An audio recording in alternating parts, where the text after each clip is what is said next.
And hello, ladies and gentlemen. Welcome back again to the stream. So we are now back in motion with the aim to continue on the Confederate campaign. This one has been going on for quite some time, actually.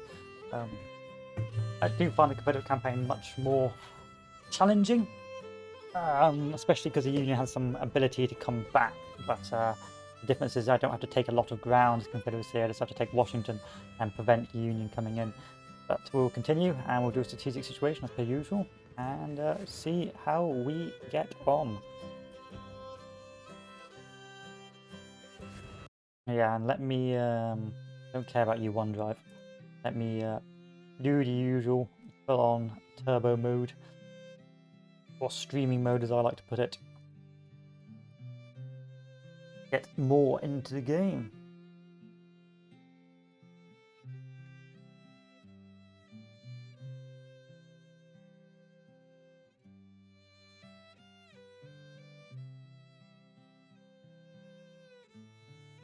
It was quite a busy day at work for me, so I'm pretty tired. We'll go on for a couple of hours, maybe get if you get another couple of battles in. Probably actually quite good for the guys watching on YouTube because it means they don't have to scroll through 3 hours of footage, just get like 2 hours or 1 hour. But altogether, not bad, not bad. Had my first bit of enjoyment with Held It Loose for a while. That's been good. And now let us do our sit rep. So strategic situation. Not much change on the western front, along the eastern front. We have taken some supply depots, we are upgrading some captured supply depots, and we're growing our sphere of influence, with the aim being to continue to hold and actually push these guys out, maybe with a counter-attack if possible, depending if I can get these guys' readiness high enough. On the west, we have completed a very wonderful counter-attack or attack in Kentucky, and this has allowed us to more or less break the Union armies. And I'm going to turn you down a little bit because as much as I do love your overbearing music, it's just a bit too loud for me. Okay, here we are. In short, we are now going to try and pursue the Department of the West out of this theatre, and at the same time move forward with the Western Army to push these guys back up to Louisville. Without further ado, let's get this done.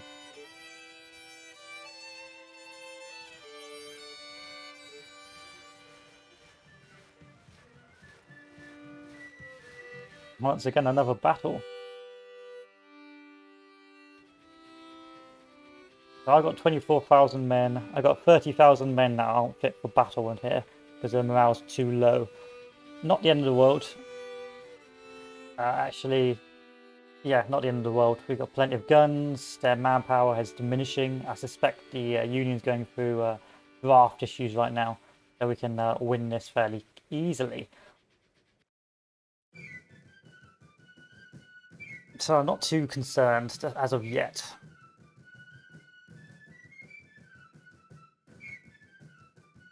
So actually, on paper, I've got 100,000 men. Well, on paper, I've got 130,000 men. Actually, in the field, I'll probably have 100,000, depending on how their morale is.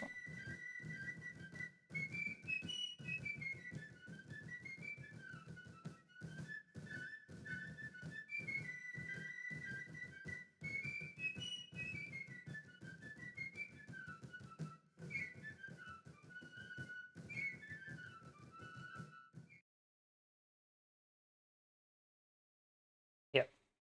Lots of people demoralized. But it was to be expected. They are going to have some tired troops. So I've got a large portion of forces here, and I believe I've got reinforcements coming over on the right. Union's coming from the north. And that's about it. So we should move over. And where's the capture points? 1, 2, 3, 4, 5. We've probably moved up this road to engage. Well, there's 2 capture points here, so actually it makes more sense to be prepared in a line for the engagement in the center. I'm not going to split the armies up because of command and control. See, I would like to push up here with this wider line because there's more capture points down here, and I should be able to push up and reinforce with my Confederate allies or the reinforcing army fairly quickly, especially if the unit's coming down this way. But what I don't want to do is to move forward and then to capture this end. And also I want to capture the pincer move as well. So although it would be nice to push up in that wider front, I think for now we should take the safer option and aim to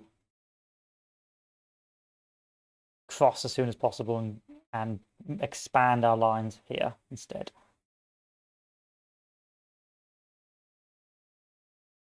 The first thing we do is we'll march these guys up. March the second guys up onto the main road. March the third.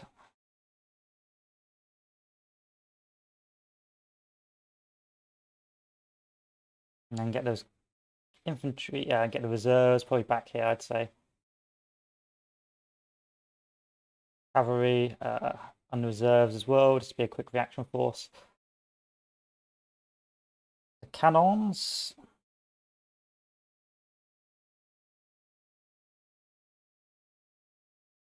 It'll be a problem because it's all very flat ground, but might be able to put them here.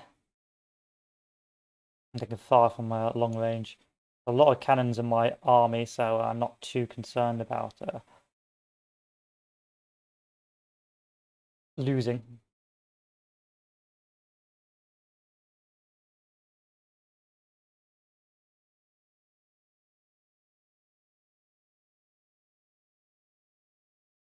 And all these divisions are pretty well equipped as well. Apart from these guys, let's not look at those guys. These guys, let's look at them.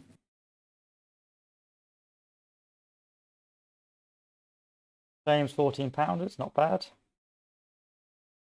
Good accuracy, long range, good weight.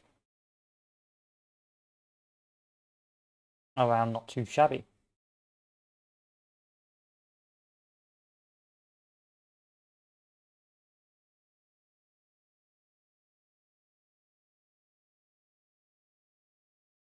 I expect them to quickly move down this road.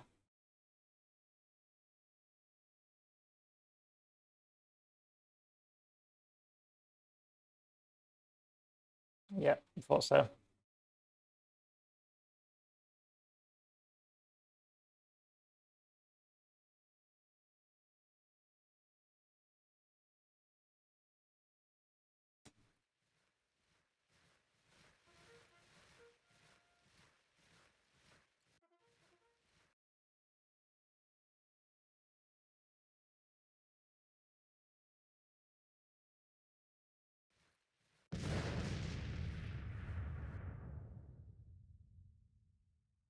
Currently high speeding it right now so I don't get panicked with the delay of orders. I get frustrated with the delay of orders.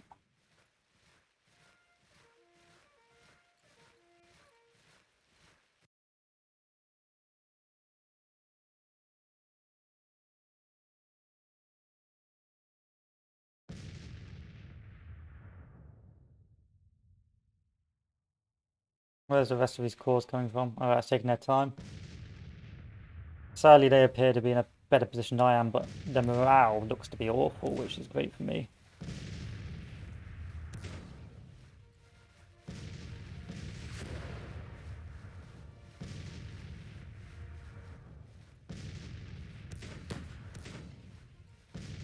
That's not good. Not really what I had planned for you.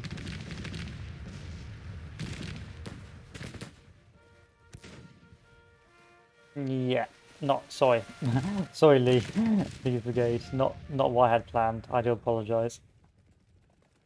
Bad start, but luckily their morale is awful, so let's reform the line a bit.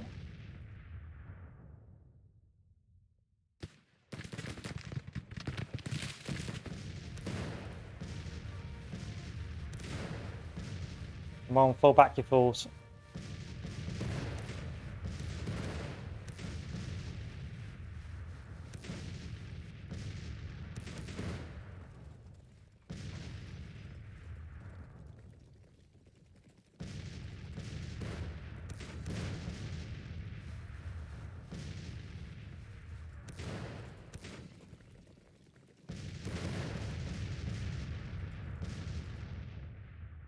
Cannons, they're not in range.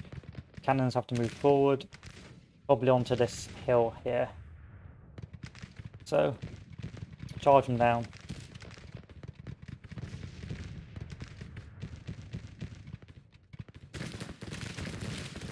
Good, these guys have all morale. This is not bad.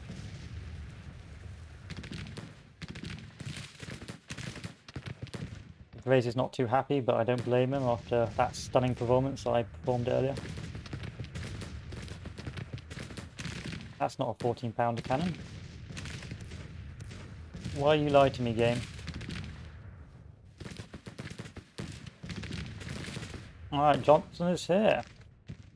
It'll take a while for his army to form up, so there's no point using it just yet.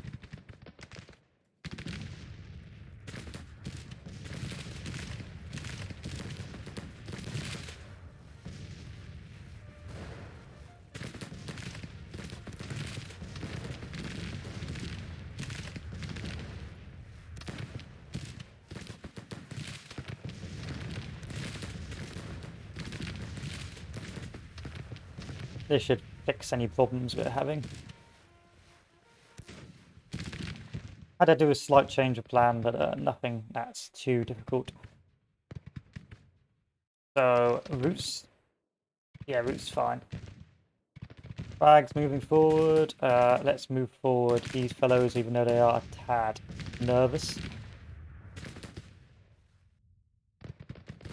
And try and get these cannons to move up as well.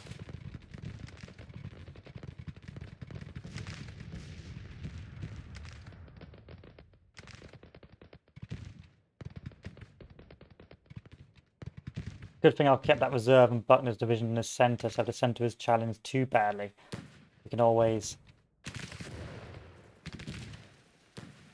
Good commander. He's used his own intellect to tell his men to go prone.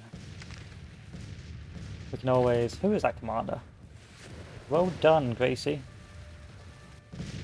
We can always readapt his situation. I'm going to do a cavalry charge here, because that cannon is far too overexposed. Do some heavy micro now.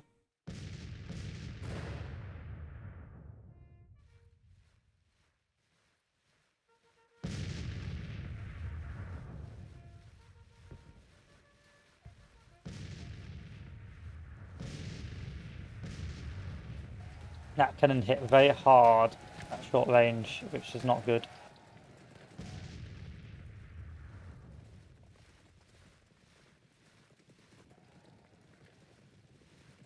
That was just bad luck there. So now Bragg's en route. I think Bragg's good enough to reform his men now.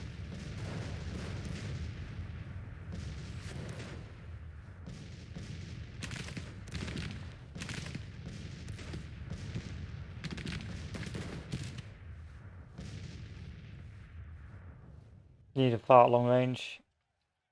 Or to send skirmishers out.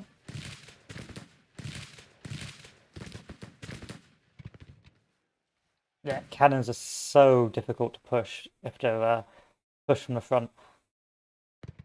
Well, in a lot of cases, you've got no choice but to push from the front.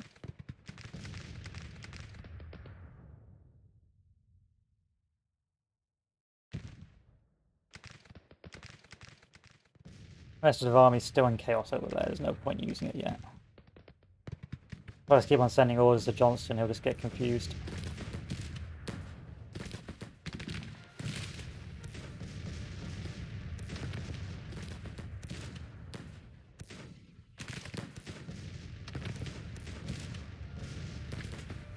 Another immediate route. Alright, we've got problems. Send out the skirmishers. Halt your orders. You, go fire at that.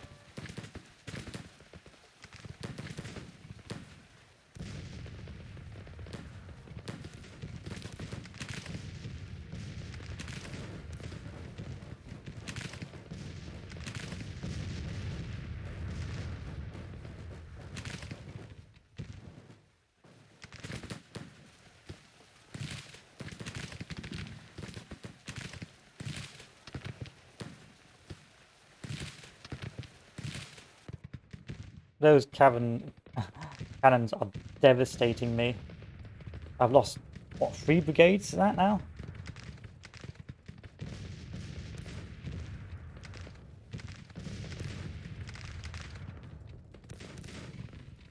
Move up now.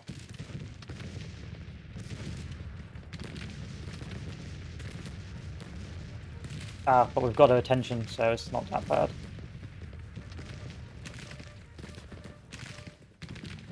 Just fire at it.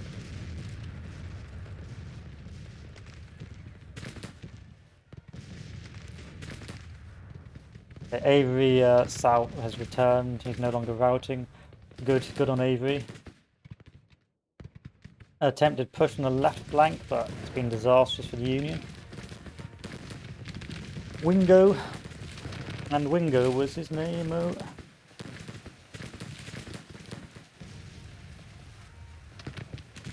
That was a disaster for them. A lot of casualties from that. I know how good this weapon is. Very good accuracy, yeah. Devastating. And the cannons are gradually getting into a useful position.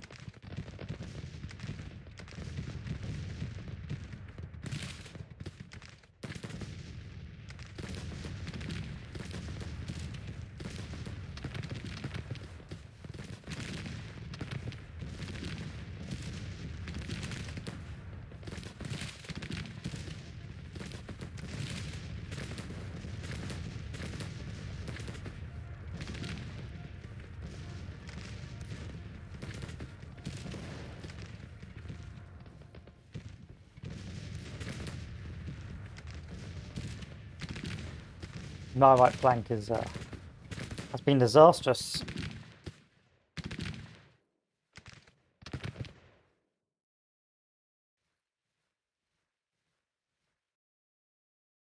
That completely slowed down my advance there.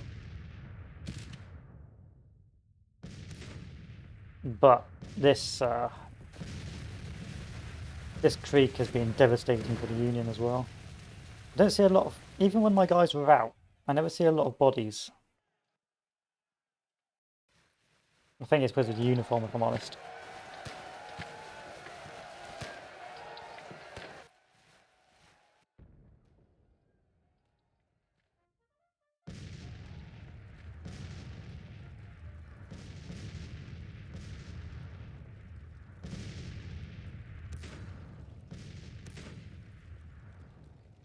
And sending the cavalry to salvage the situation. Clayton, he's got battle experienced troops with a Jocelyn carbine.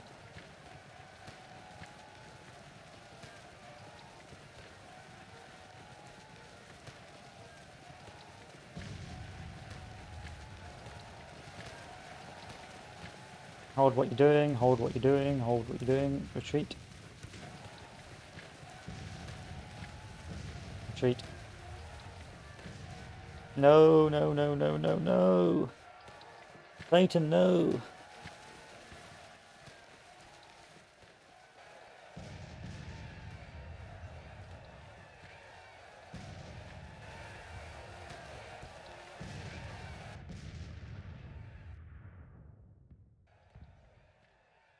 This feels like a lot like an Antietam to me.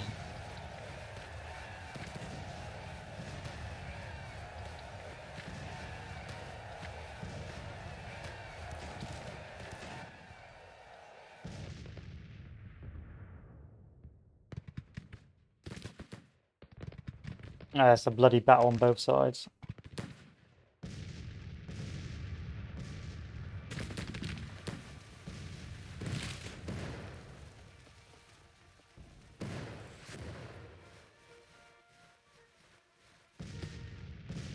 I'm gonna go for Iron Discipline because of the routing tendency of my forces.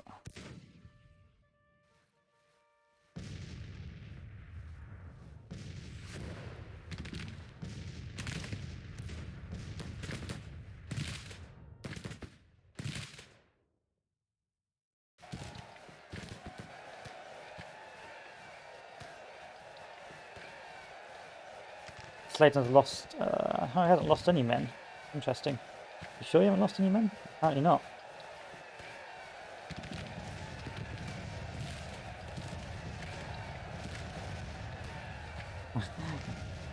I don't believe you. Pretty sure you have lost men, Clayton, but I'll take those reports. A lot of routes.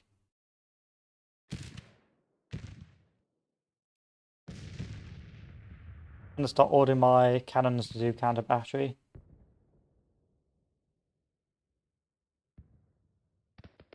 I'm gonna withdraw the last brigade from the centre back. At the end of the day, we don't need to push, they need to push us, so... Although I probably should have come to that decision a bit earlier.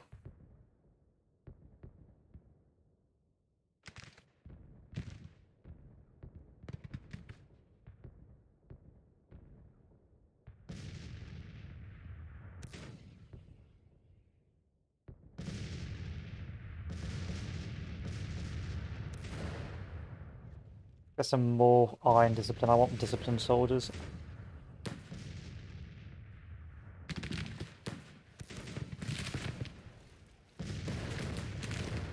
You guys need to skirmish.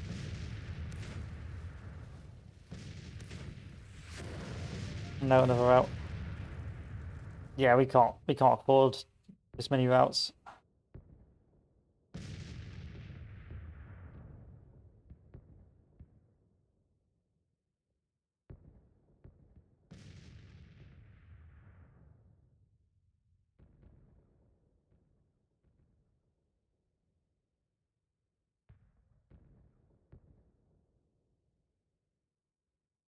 We may have 100,000 men, but not much good if they keep routing us on us.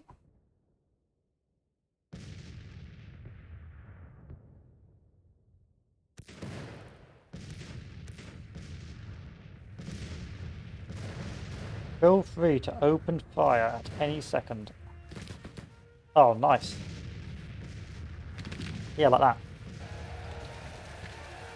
But not like that.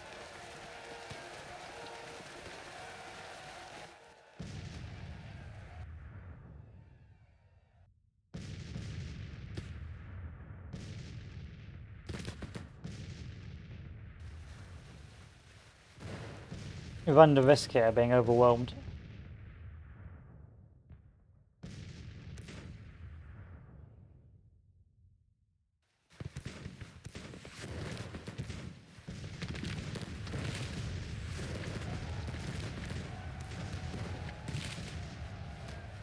Like, badly overwhelmed.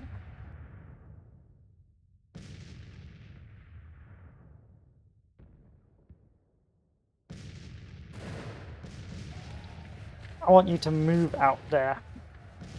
Out of that slaughter.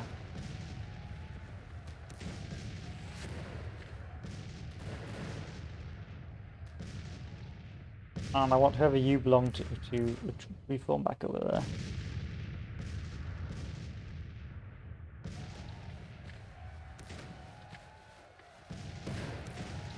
Fire. Please fire.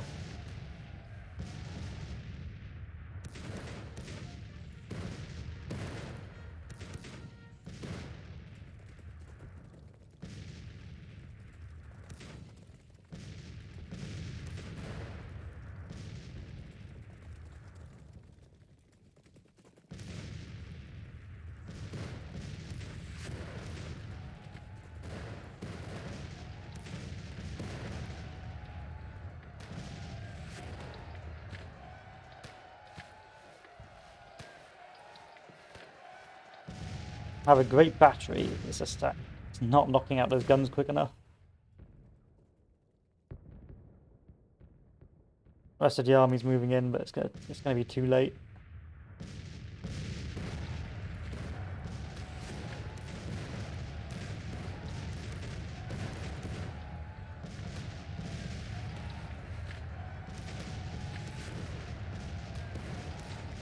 Why would you fire?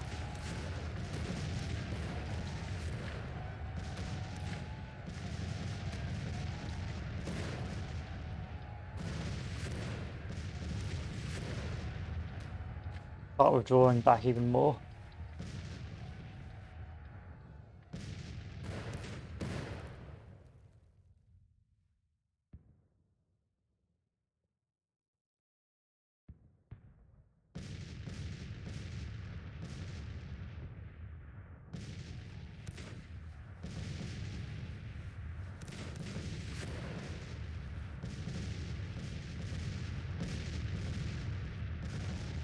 There we go, now the cannons are starting to do their thing.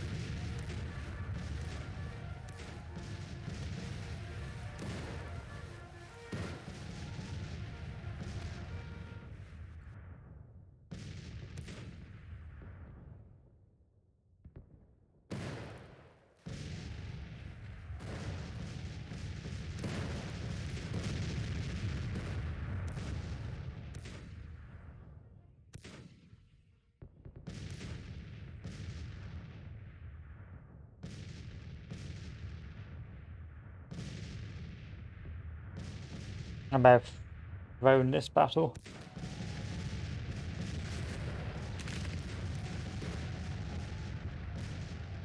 My consolation is that a lot of their troops are also really low morale. Seems like no one's got the will to fight this battle.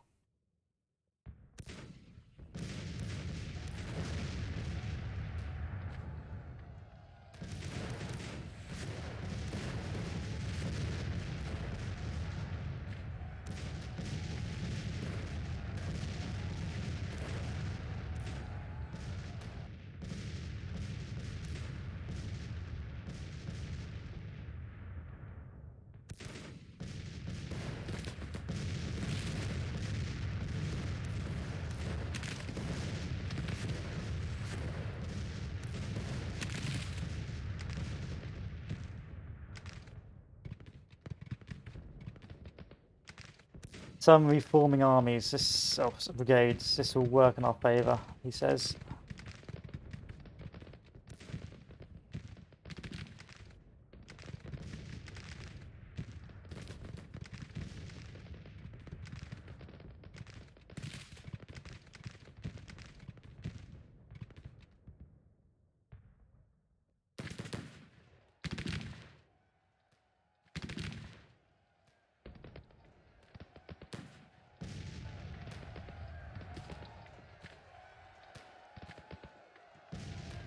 These two guys are bugged. Don't know why, but I ain't gonna complain.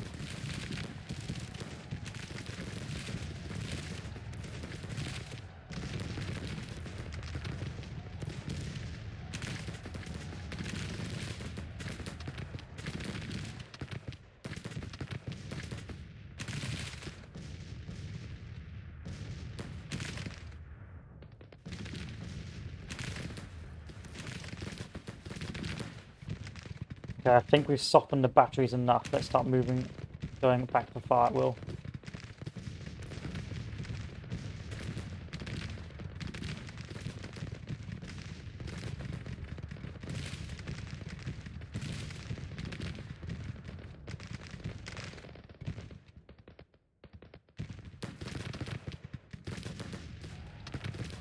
I think we can still come back if I'm honest.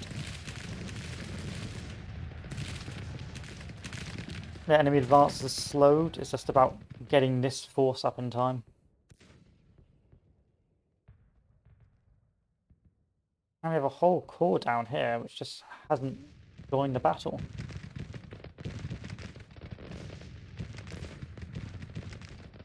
Whose corps is that? Cursor's corps. Slowest corps in town, that's what you are. You can see the game's starting to struggle now in terms of frames.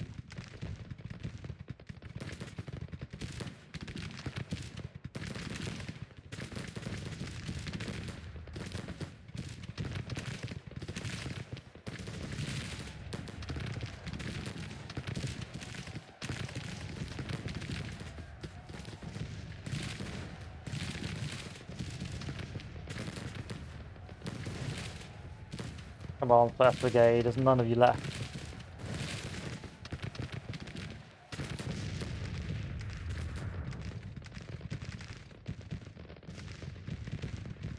That's what I wanted to see. the most under threat or most lowest morale, Walton has stayed longest. Walton, absolute hero.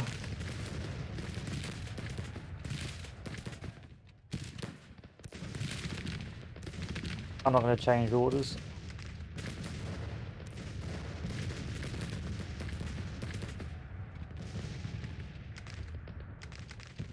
Some disgusting flanking going on by the Union.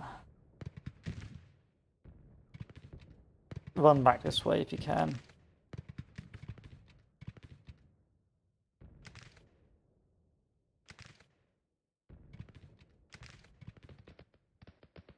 You'll be able to turn the balance of the battle, but the Union has begun its own turning action.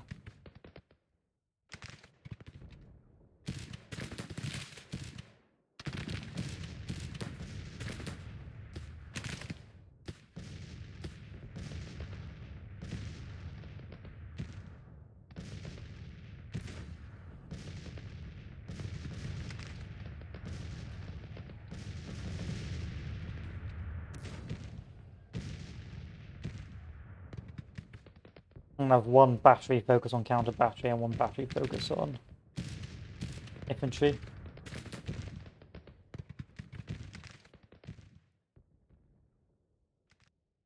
Bring up this final reserve division. Yeah, did this on purpose. Reserve division, boys. Totally not forgot about him. I mean, it's nearly the end of the day, so it's not that bad. I can fix this as long as they don't attack before the end of the day.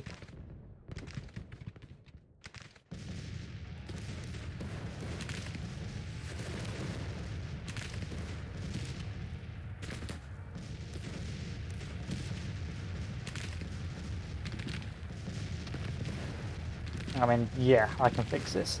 Nothing is going to push me on the centre. This cannon battery.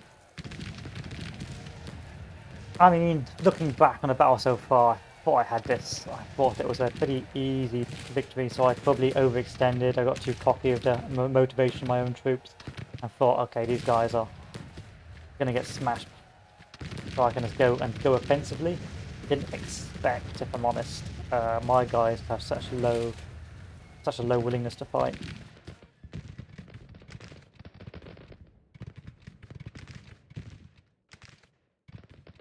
But fortunately, a lot of them still want to carry on fighting. They've had their little rout. They're reforming.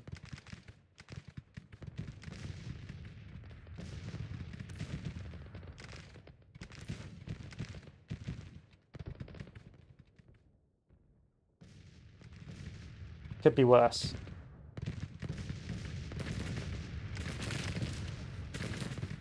Equally, because the Union was on the main road, they could actually move to reinforce quite quickly, whereas my guys could not.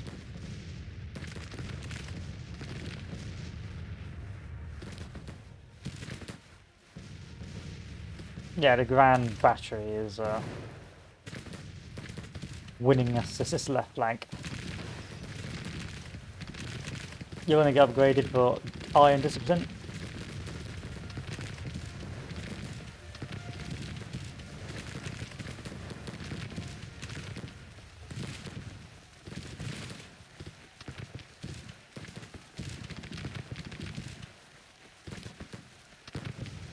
You guys already have Iron Discipline.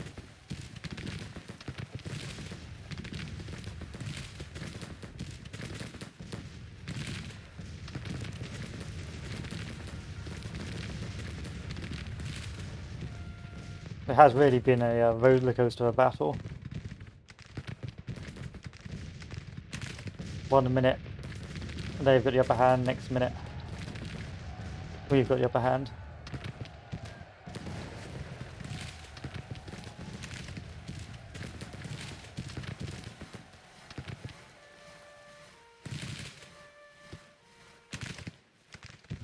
But I think the Union offensive steam has gone.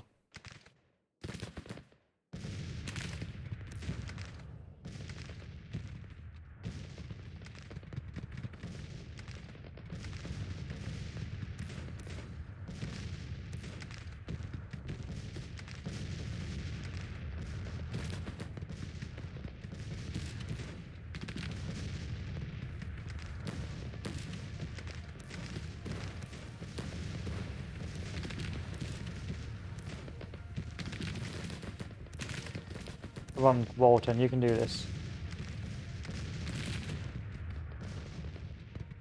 Orders are not coming.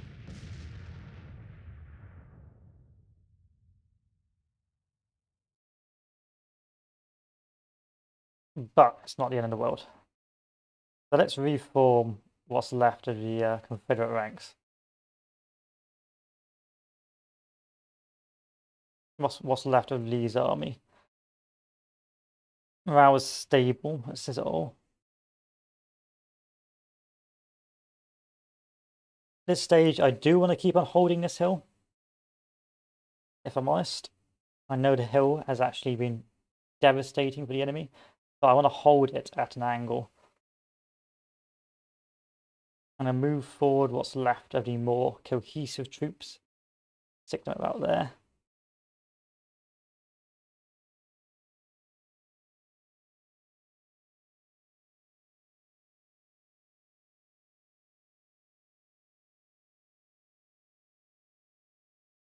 And then what's left of the surviving corps.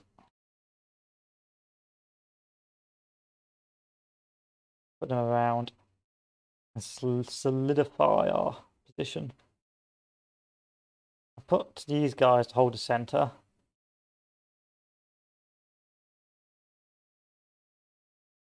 Now I've got 20 entrenchment points, so I'm going to use some entrenchment here.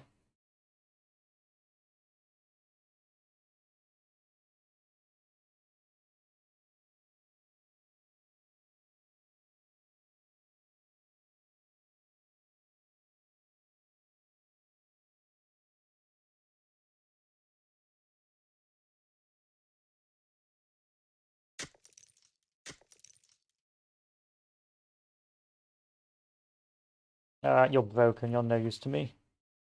Who do you belong to? Come back over there.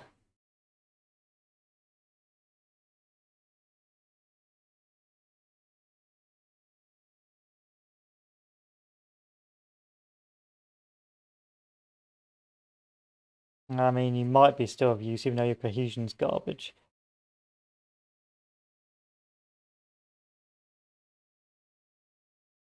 Get more to far at long range. You guys need to face the right way, gentlemen. That's the spirit. Then the next defensive line, we will put down here.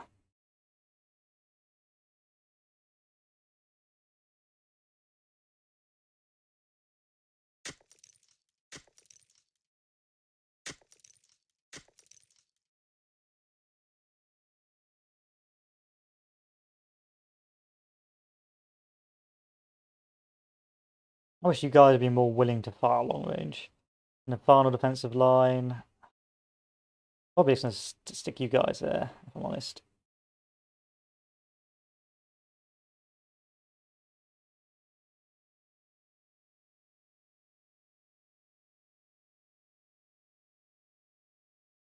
Like so. And as for the cavalry, that can stay on the right, like a loose defensive force. These fellows can just hold a gap, or act as reserve just in case. I've rather broken the reserve.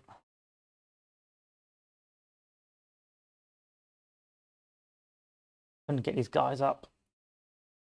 Kershaw's brigade division. Next army. Army of Shenandoah, give me extended line and plant yourselves like there. I mean, can I get you closer? No. Plant yourselves like there.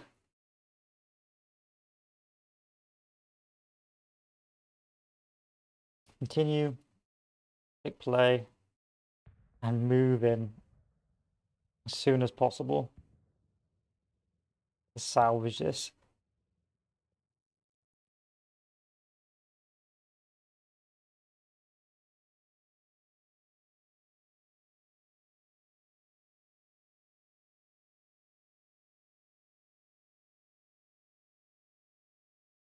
Get a route to move over. Who do you belong to? Come over here then.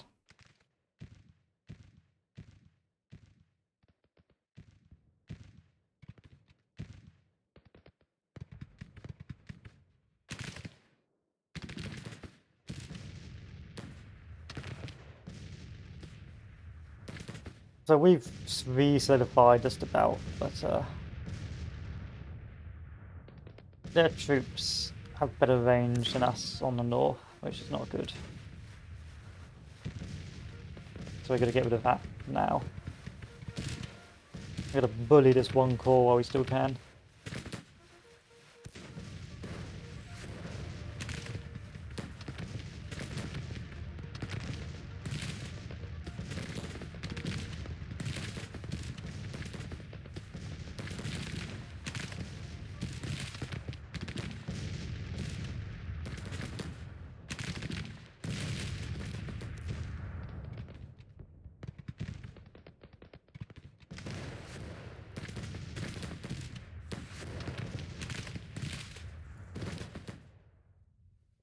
These forces getting hammered right now. I've been pretty much at it all day. I'm even tempted to combine both armies together, but then of course I've got no utility. This is why I've got to withdraw this core back, because it's being flanked now.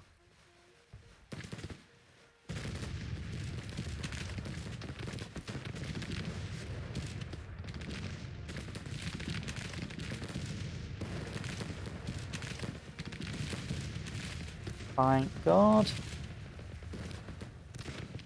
Get these guys back across the line.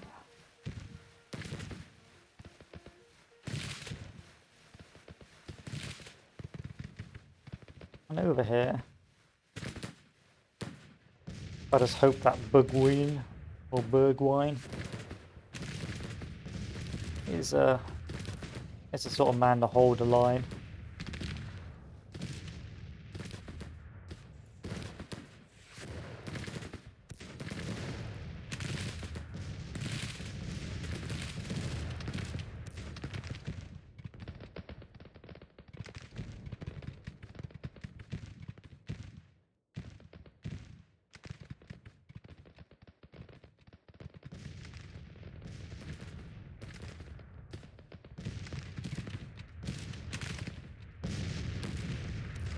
Here we are.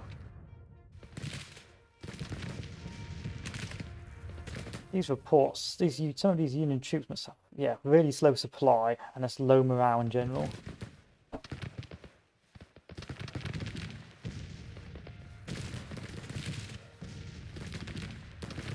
And these guys are really in almost a bad state as I am.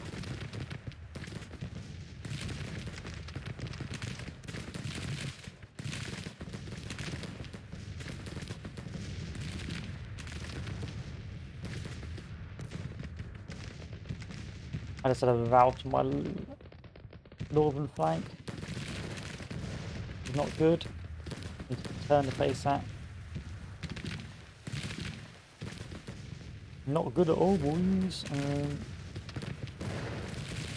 So I've got infantry moving in just to salvage it.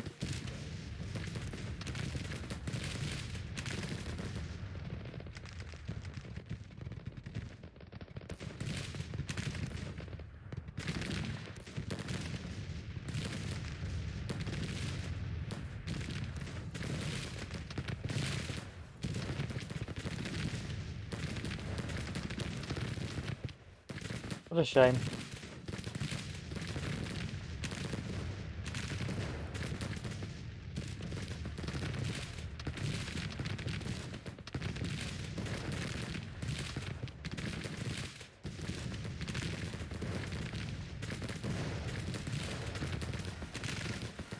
I must stress to you that, Ethan, that you must clear this position. Otherwise, all we hold dear may be over.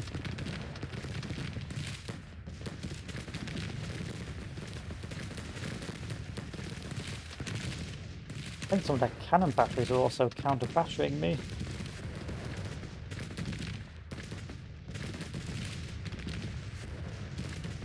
Which is not good as well.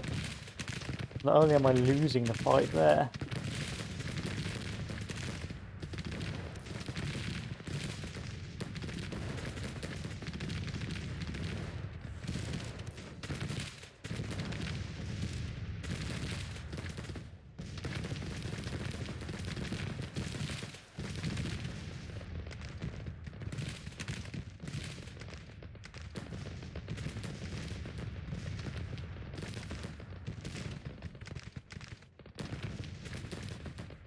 Johnson does not get here soon, with at least one usable core to turn the tide of this, we're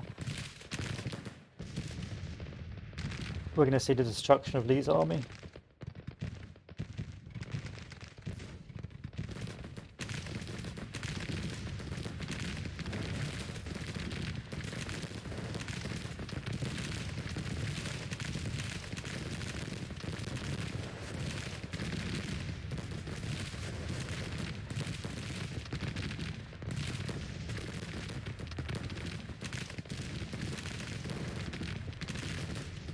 We cannot. This cannot continue. We just don't have. We don't have any reserves left.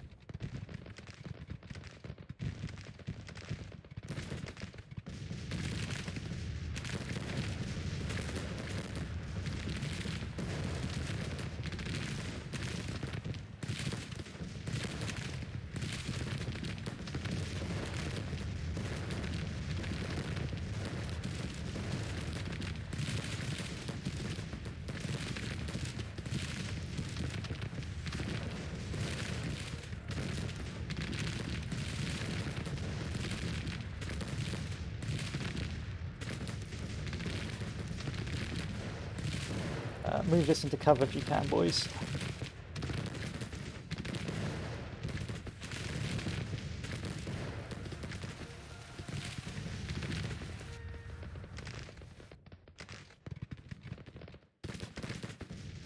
I can't take those cannons out. It's just too deadly. I mean, they're very weak, but I wonder if I can send skirmishers out. And they can do it for me.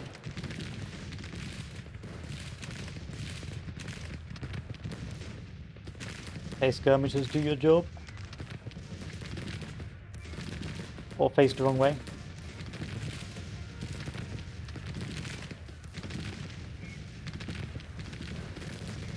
That's what I needed. Skirmisher action.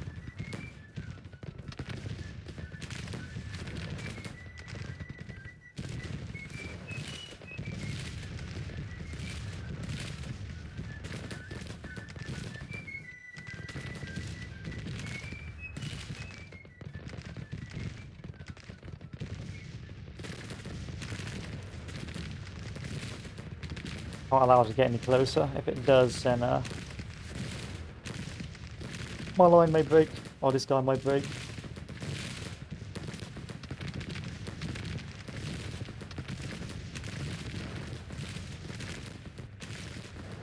You're going to switch to fire at will because of that incoming horde of troops.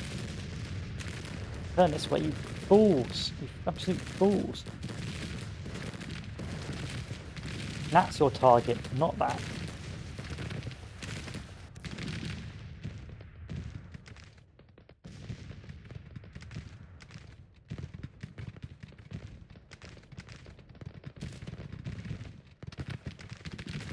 Now the Union offense is broken. Looks like we've been able to push them back. There we go. It looks like the tables have finally turned.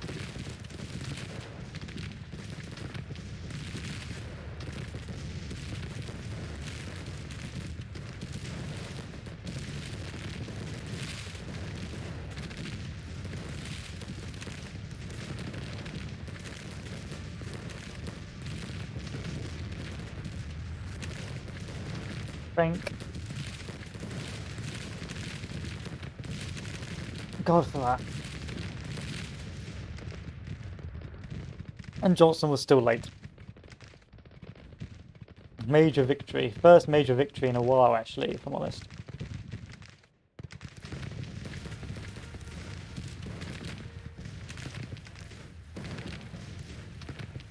Come on, give him a whiff, Avery. You've held for this long.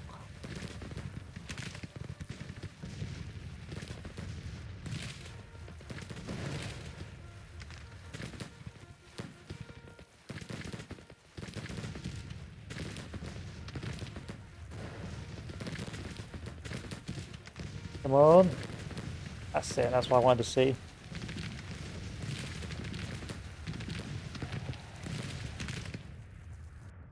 That was a tight one. Really a tight one, if I'm honest. Was not comfortable in this battle in the slightest. I got too eager to start, and I kept on throwing myself into cannons, which was my fault, if I'm honest.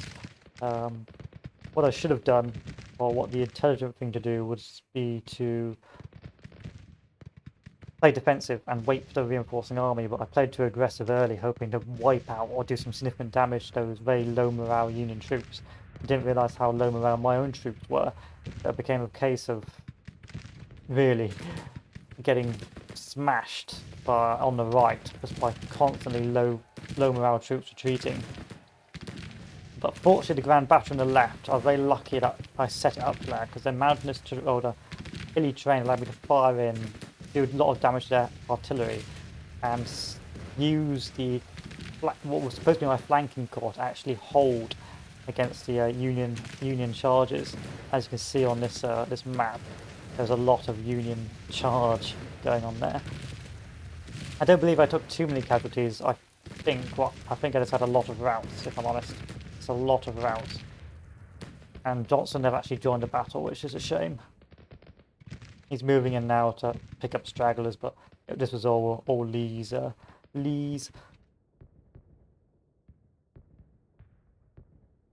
burden to bear. So really, it's one of those battles where even though you think you've got a numbers advantage, you actually don't, because you don't bring enough numbers into battle. 7,900 casualties, still a lot though. 24,000. Okay. 7, 14, 21. About 30% of their force, and that's just less than 10%, but still. Casualties I'd rather not have taken.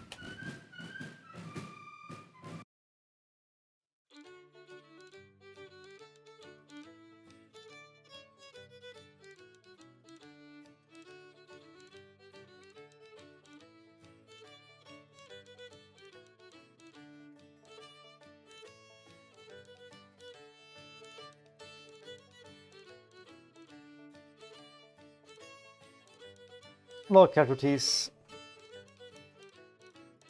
I don't think we'll be advancing anytime soon after that battle.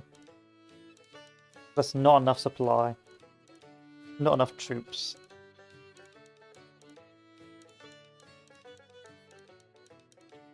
And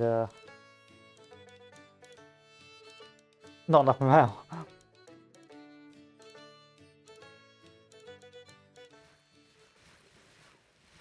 I wouldn't call that a glorious victory. What policy am I researching right now?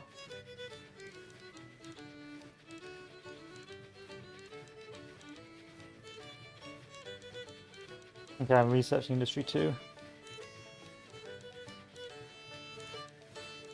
That's good. And now I need to research draft laws.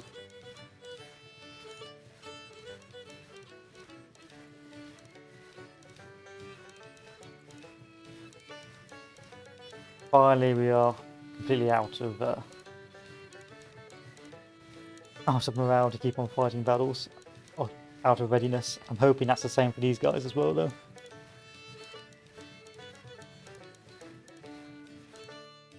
On the left, let's see what we can do.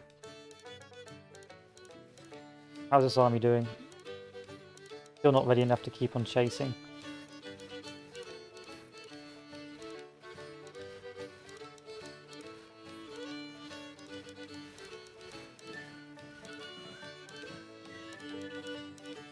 I'm going to order this army to return south and along the street to chase off the Department of the West.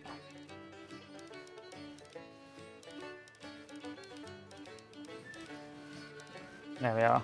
And then this army can move forward to secure. I can't, but eventually this army can move forward to secure the north. Actually, why not? Let's do it. Fortune favours the bold.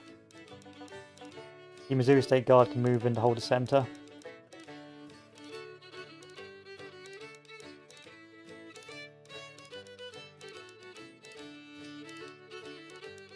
How's supply here? And how's manpower? Manpower is still pretty even Stevens. 20,000 casualties, 38,000. A lot of casualties.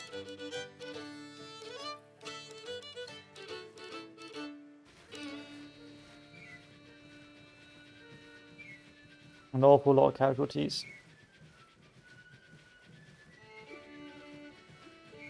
Still, let's see if I can upgrade any more of my army.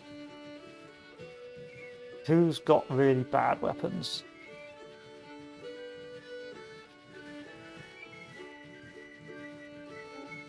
Nothing. Can't do nothing. Still, I have got force for cavalry. I mean, Shenandoah, what sort of cavalry weapons do you have? Not very good ones. Oh, actually, very good ones.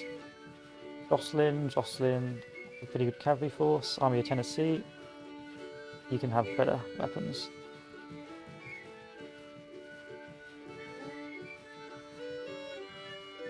Frank Wessons, and for you. And then let's see if I can make a larger cavalry force here. 1, 2, 3, 4. More men? Yes, more men. I may not have proper guns, but I have enough to make another cavalry arm. This is good enough for me.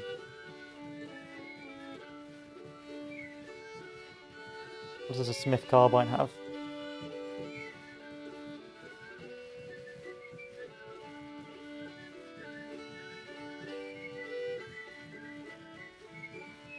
Better than nothing. But I don't think it's worth it right now.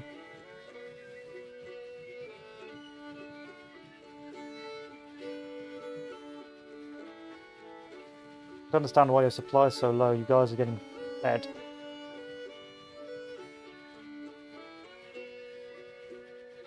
I'm going to build another supply depot.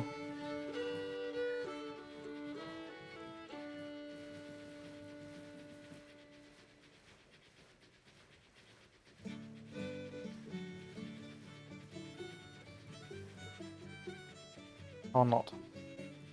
How about you? Can you build a supply depot? No, you can't.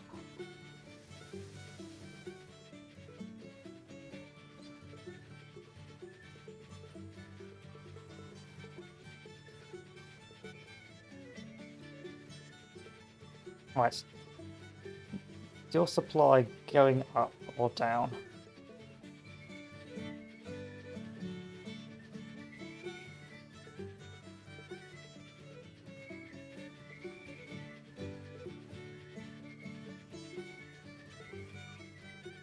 That's the big thing what's concerning me right now.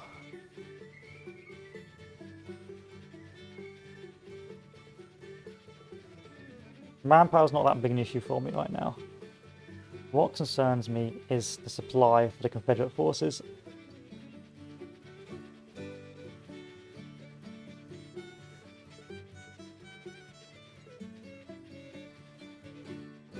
And in case I do have to fall back, I'm going to bring up Hampton's Corps to build a lot of supply depots for the large forces I have in this region.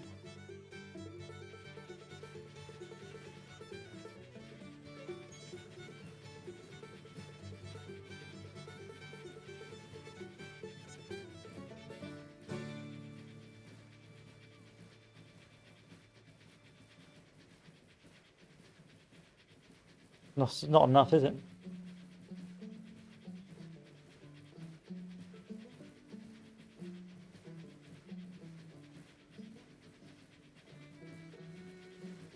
Keep an eye on that. We'll have to keep an eye on that. Still, we've taken Louisville. Let's build a supply depot.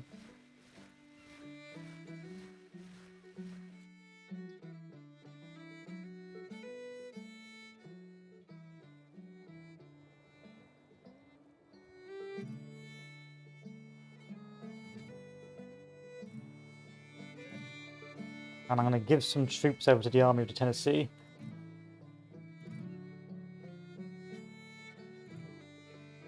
Let's do some more. Let's do Fort Cav again.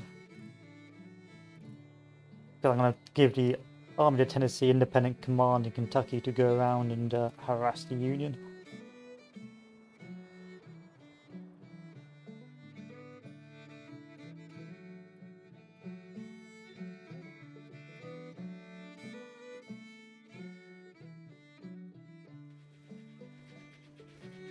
It's November 1861. I'm not going to do any offensive action right now. Still, national morale is below 55 for the Union, which is great for me, bad for them.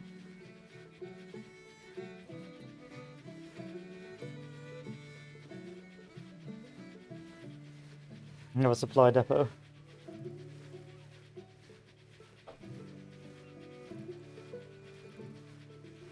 There we go. I finally got enough supply depots to feed the army.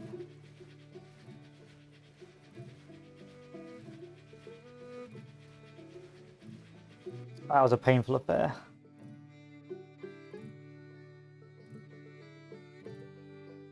The army of Tennessee of 30,000 men is coming down to pester me. Will I have a supply depot in time? No.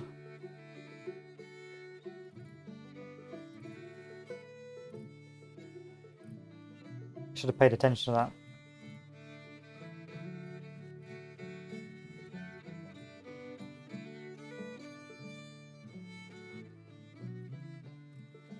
Yeah, that condition's alarming. They're going to get pushed back.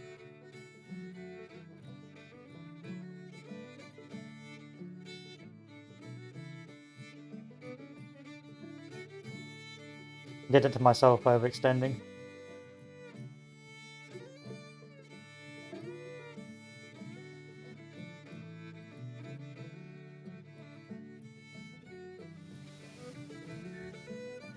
Yeah, immediately pushed back.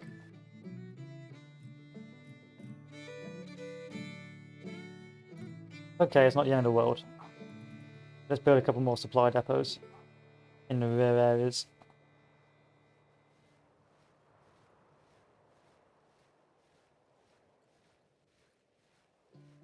I mean, we'll have to stop pushing.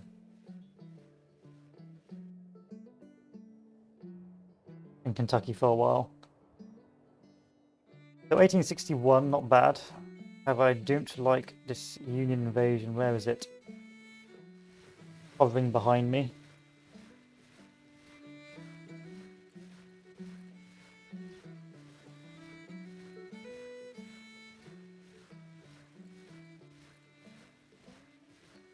I'm building a lot of supply depots here. I'm sort of abusing supply depots. So I want to start putting men in Fort Stockton garrison.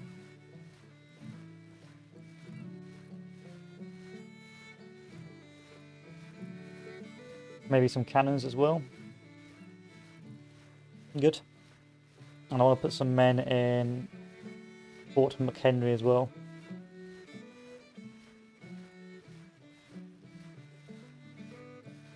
Not anything good, just garbage stuff to keep them occupied.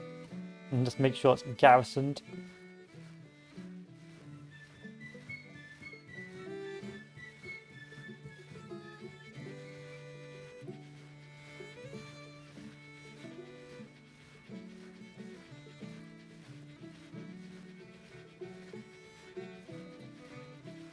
I don't really want to fight a battle with only 30,000 men in it, so I'm going to save this in case.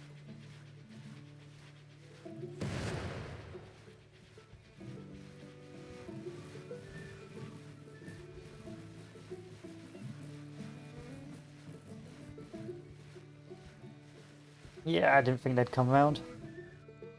I thought they'd bitch out. And their numbers are getting very large as well.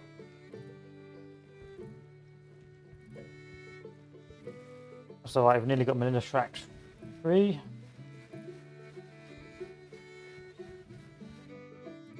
That should keep me pretty good on manpower right now to use equipment. This is a force of...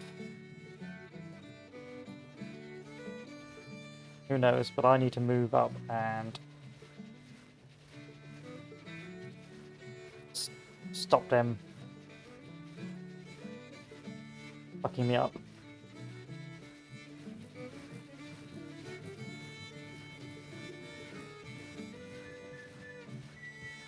Not the best, but we can win this. I've got 19,000 cav, come on now.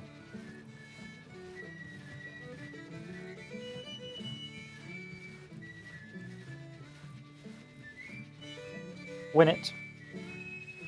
And then we can secure Kentucky and we can maintain it as our theatre of operations.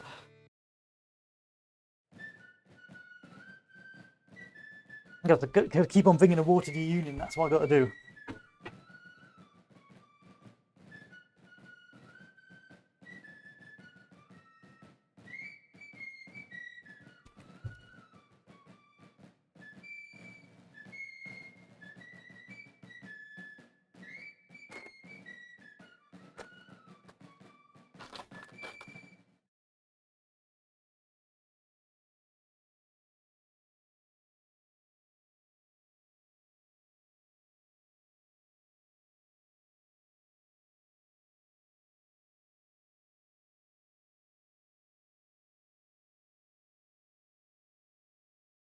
Okay, I have to be clever here. So if I move secure Muller's Ford, and the wheel works, and the Springfield in general, I may have a chance.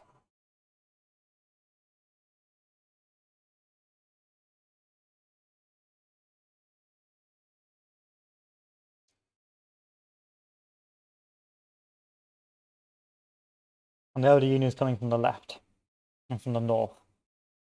The problem is that the river is on their side, not mine. So I'd like to hide behind it. But because the enemy has more capture points, I can't. So I need to take one. I have to take most of the capture points in this region here. However, there is a railway system going through Springfield, which I may be able to use to my advantage. I can use that railway system as a defensive line.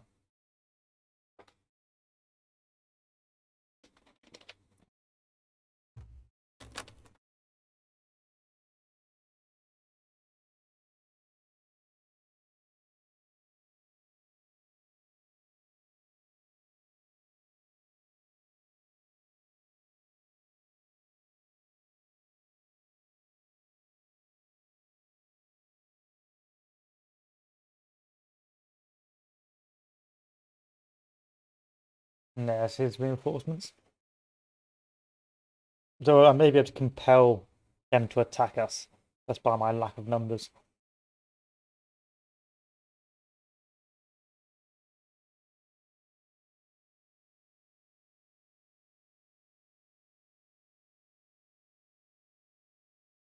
Pity that the larger force is stuck.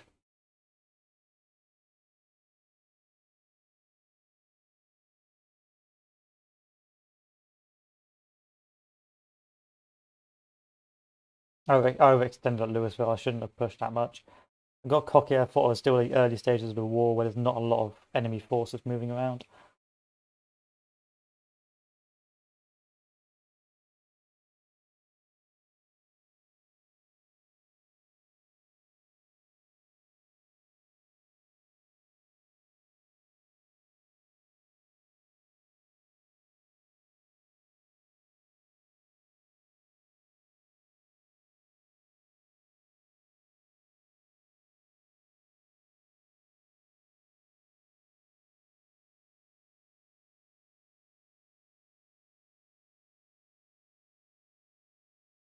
I should have told them to cancel the previous order. The cannons can halt what they're doing.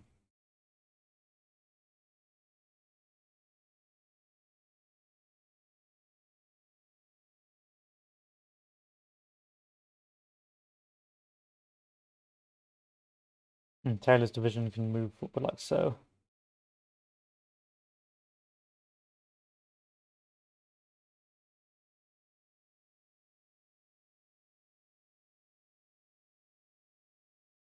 There's going to be a lot of fighting over Springfield, that's all I can say.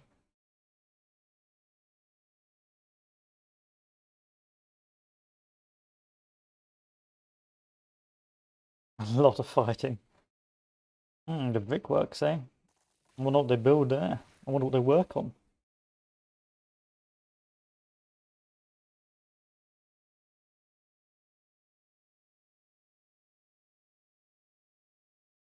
Oh, this is great.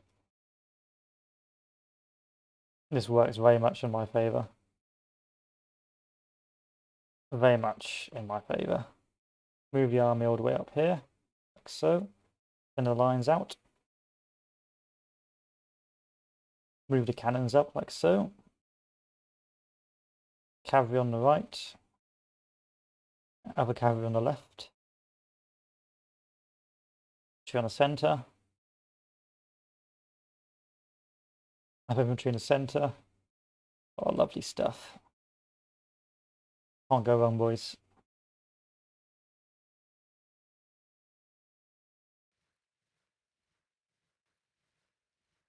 I can even send boys to move inside as well.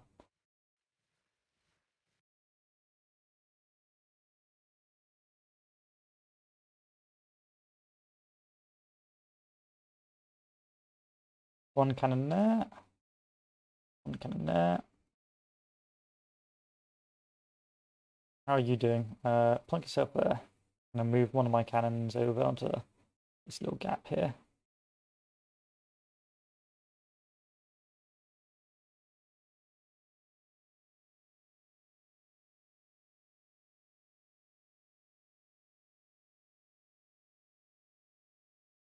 Great Northern Railroad, eh?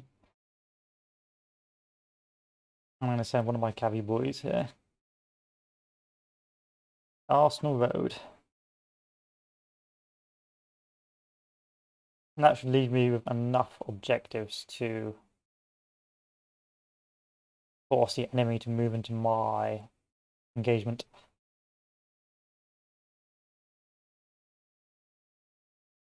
Because then I will have 1, 2, 3, 4.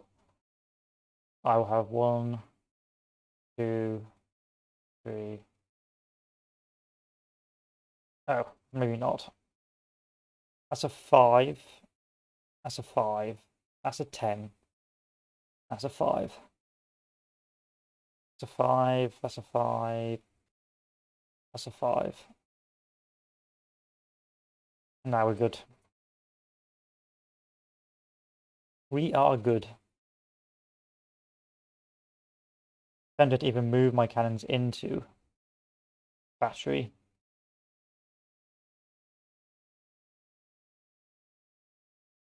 Like so.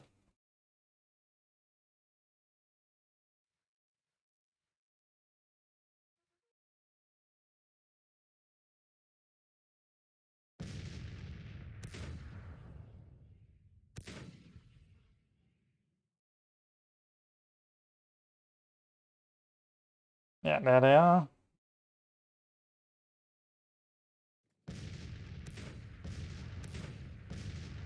Everyone up for horses.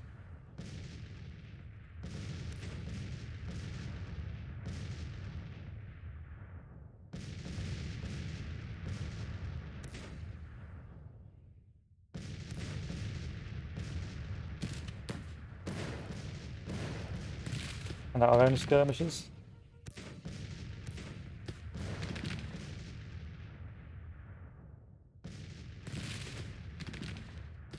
Why don't you just get in this river? You know what? That's fine.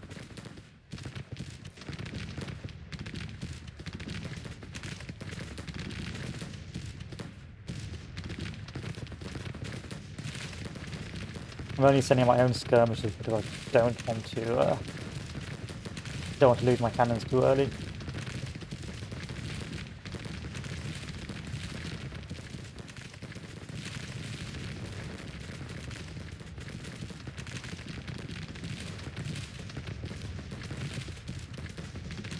A lot of enemy cannons I want to wipe out. So guess what? We're going to take the risk. With one infantry, with one cavalry force. I just noticed on my right a incoming flank.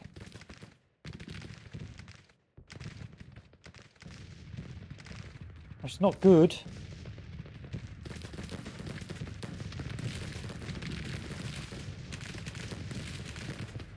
High risk, high reward. Let's get this done.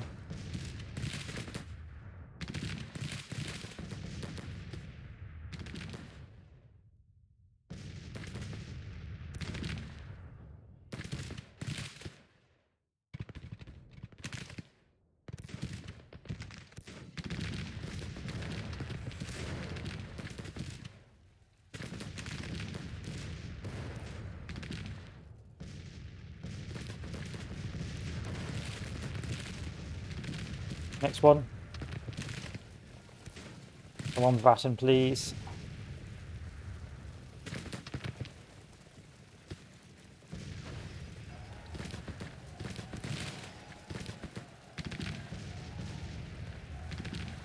Next one.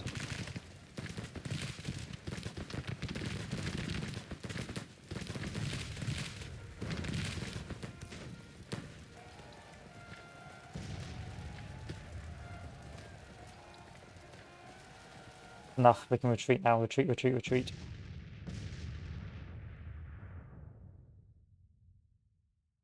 You've done your job, Bratton. You've done it. We've done it. So retreat now, please.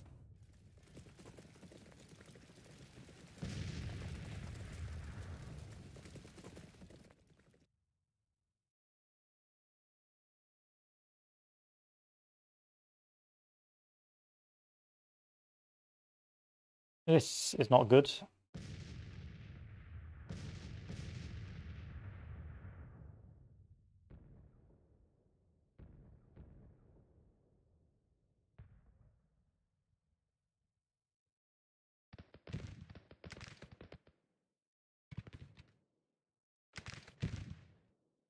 Please start running, Bratton, please.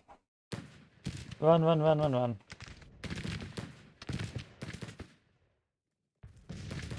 You know, if you can't run, charge.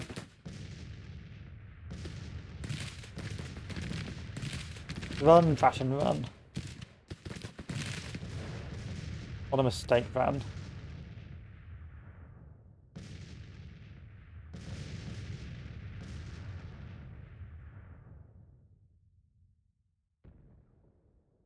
Oh, I think it was worth it in the end.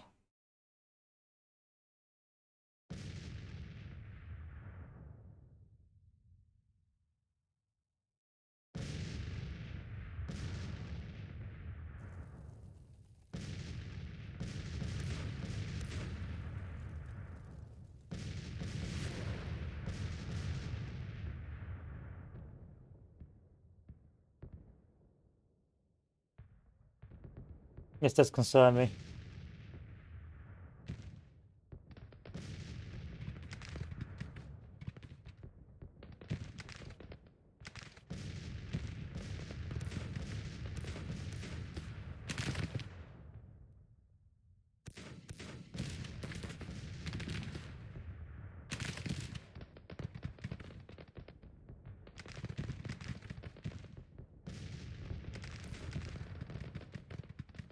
I'm going to send off one core to reinforce the right.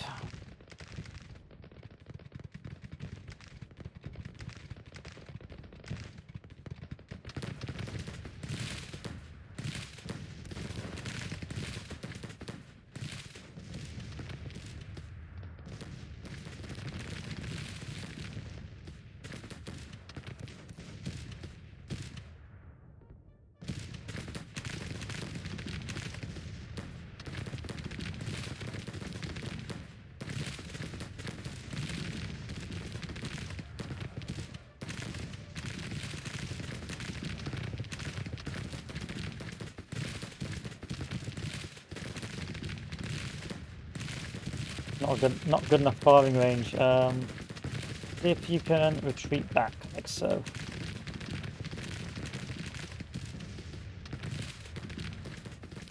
And we'll use that railway as cover.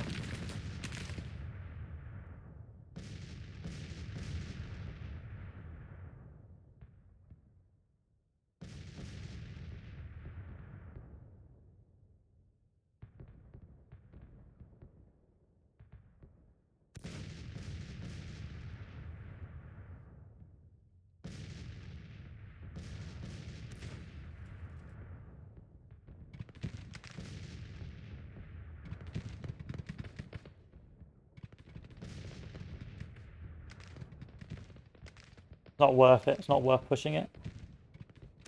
Yeah, there's cannons there, but I mean, right now, nah, it's not worth pushing.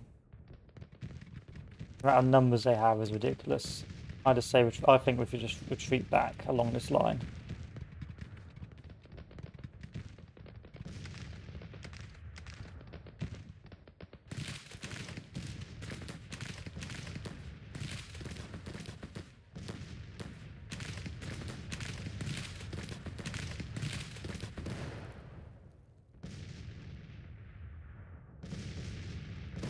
And do we have more capture points?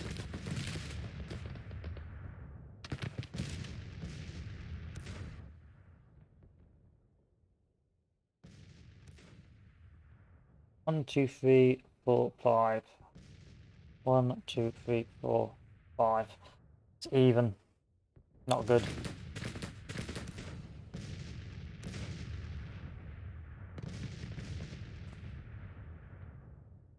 I can only think of one way of doing this. And it involves a very risky strategy.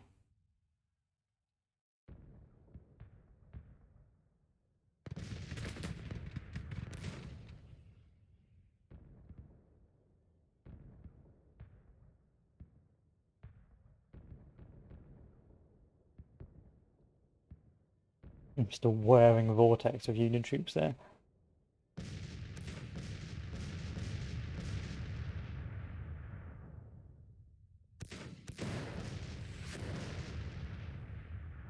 Okay, Frank Wesson, do your thing.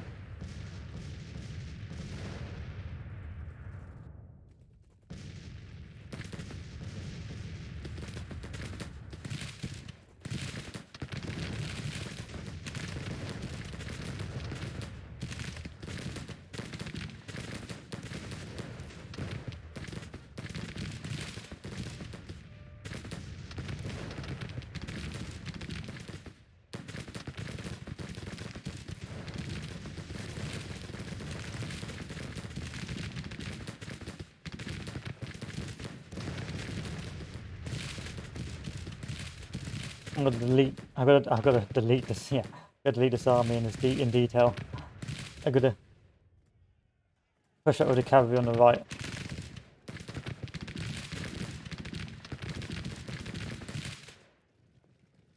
Aim to wipe out this army, and then aim to wipe out the second army after. This is the only way I can see us feasibly winning this.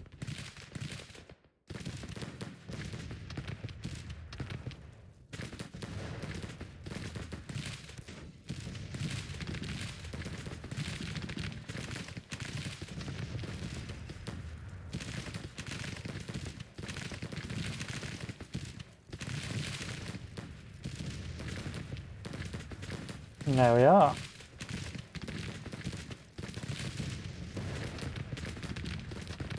They're moving into Millie.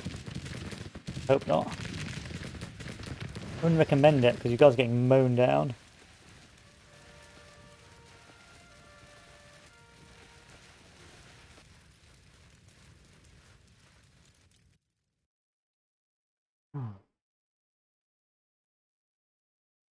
Alright, this leaves me in a predicament.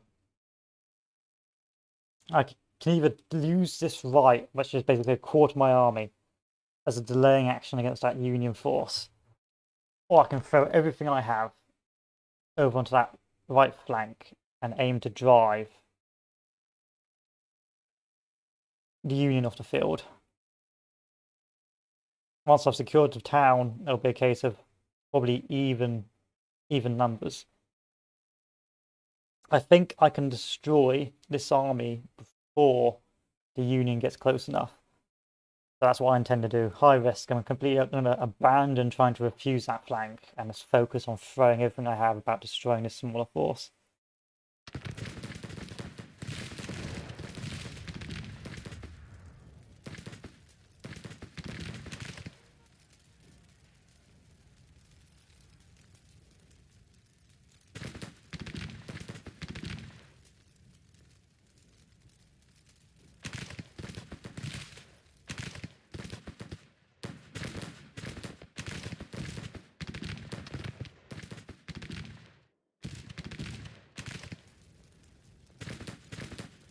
That's the plan. I'm going to hope it works.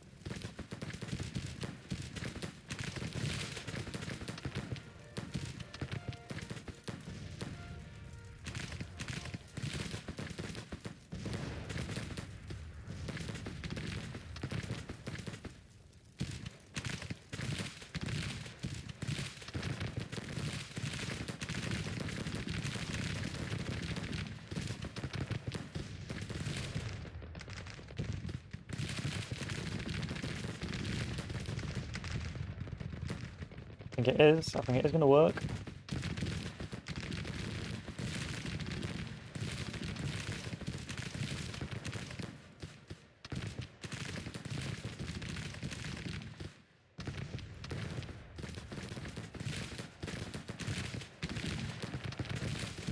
Unless they charge like idiots, like they just did.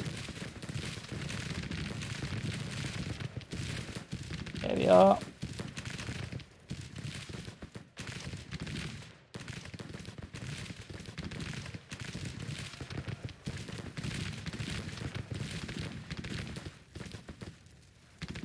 Frank Wessons are OP.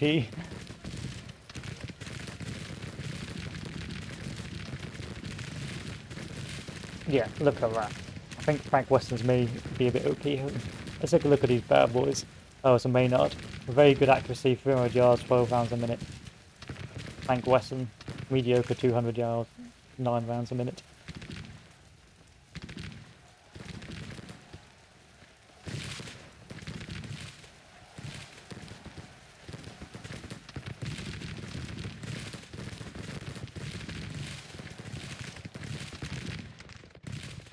Still no sight of the Union force, which is great for me.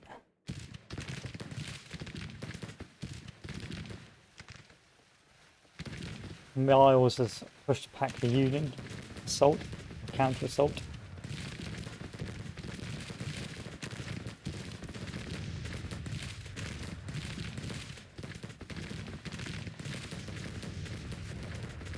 Come on now, boys. Lie down. No, lie down. Fire at that fucking thing.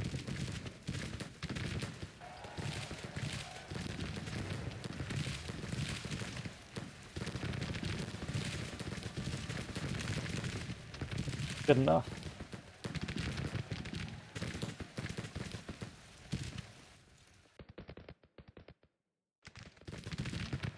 Good enough.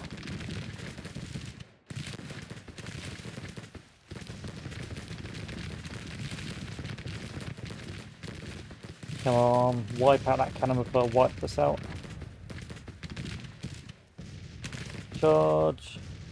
That's what we needed. Charge. Charge.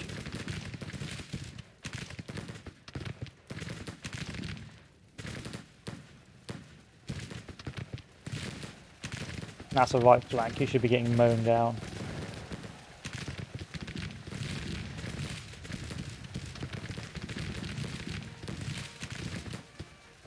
Are you guys reforming? You shouldn't be. Charge that. Get rid of this. No, don't do that. Give me that soldier. There we are.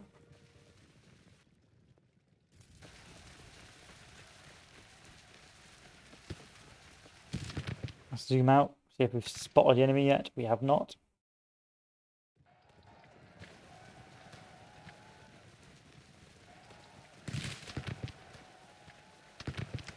Wipe these armies out. Again, I can't really afford not to.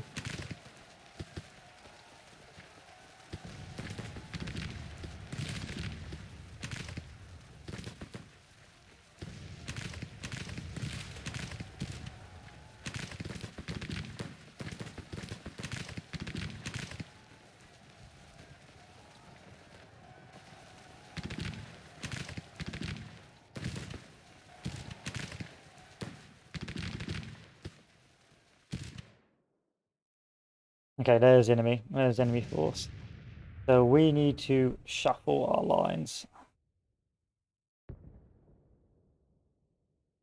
Where to put them? Where to put them? Where to put them?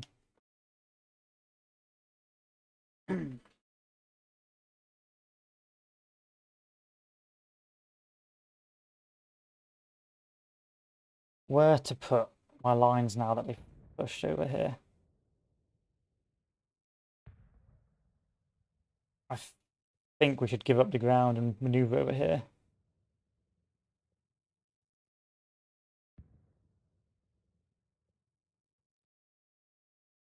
Move all the divisions over. Move all the infantry over. Move what's left of cavalry over.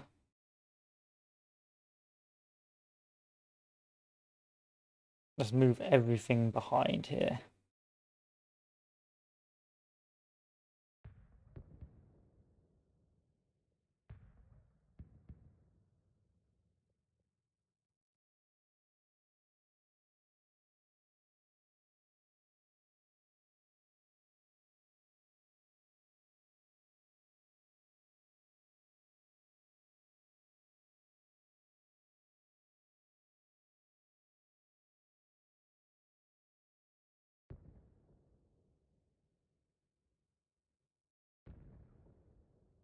We're not in a position to be fucking about, boys.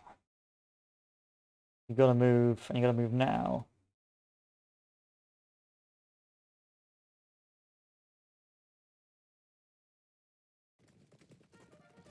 Don't care, Donaldson, what you're doing. Just want everyone out. Out, out, out, out, out. Get out. Zodikoffer, move up there.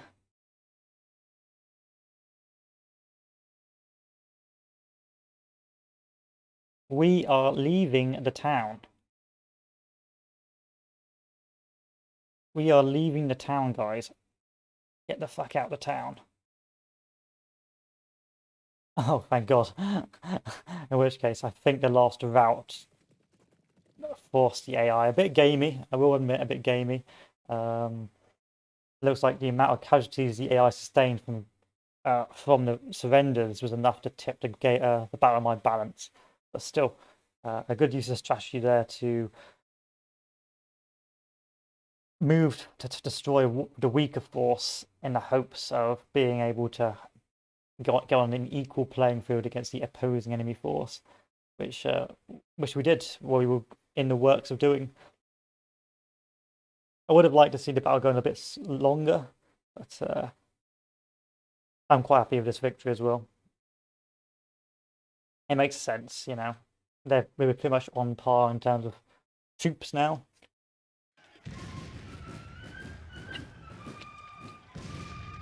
Yeah, so as soon as he saw his numerical advantage was gone. It was pretty clear that I would have retreated as well. Like, whoa, my entire reinforcing army has been wiped out.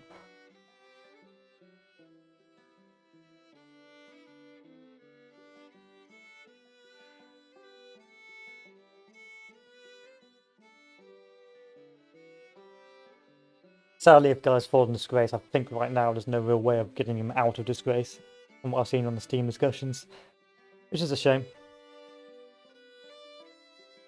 But hey ho.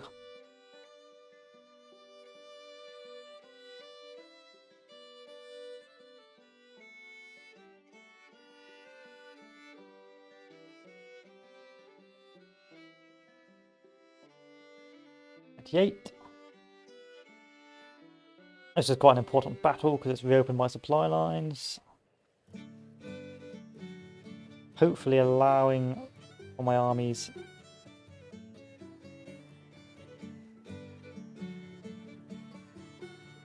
up in the northeast to get supplied again. Get arenas back up and hold.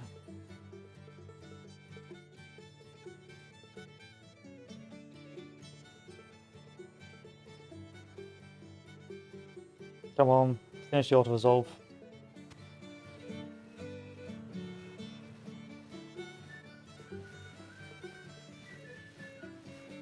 That's not fair. Don't say you pushed me out of Kentucky. You pushed me out of Kentucky. How big is this force coming towards me? 16,000 men versus my 38,000. It's an easy win.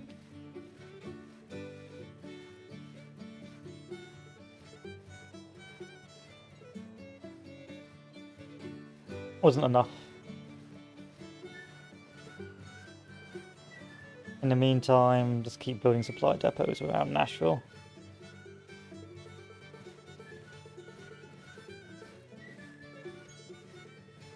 Maybe transfer some forces from the Western Army.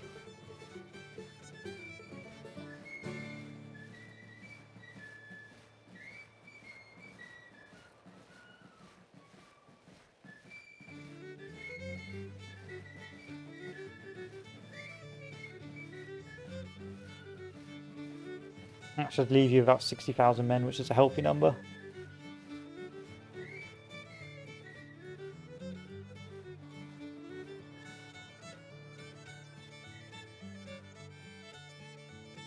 Where are you withdrawing to?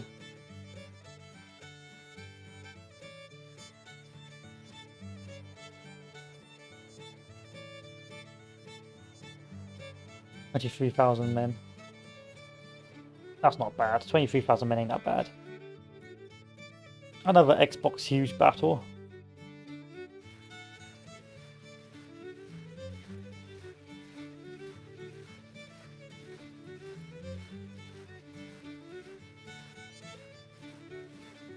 I can't build anything right now.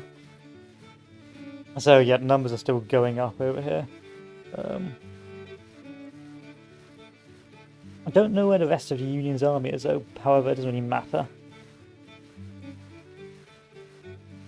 All I know is I've got to keep on fighting over this territory.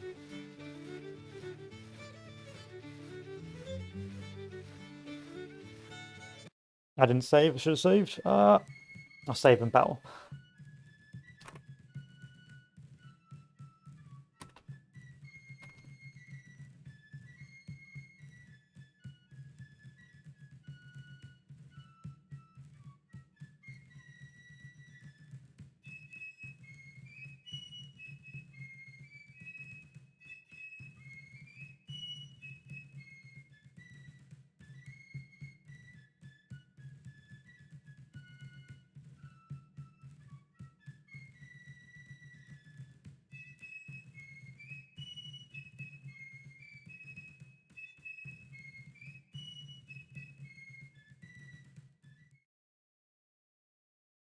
Okay, let's do this.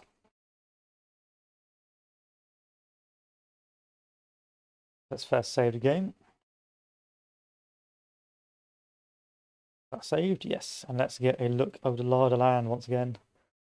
Doing a new save as well. Union's coming down this main road as per usual. I have capture point there, capture point there. Oh god, they're coming from both ways. I have 1, 2, 3, 4. I've got 5 capture points, which means I should have more than the AI. 1, 2, 3, 4, 5. About even Stevens. Ah, hello, Romistrov. Ah, good for you. We bought the game. Well, tell me what you find confusing, and I'll try and work it out for you. I will tell you how it be.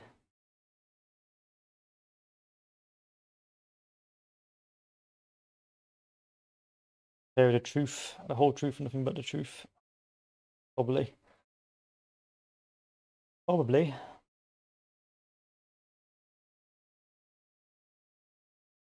3, 4, 5. I think I should hold back up here again.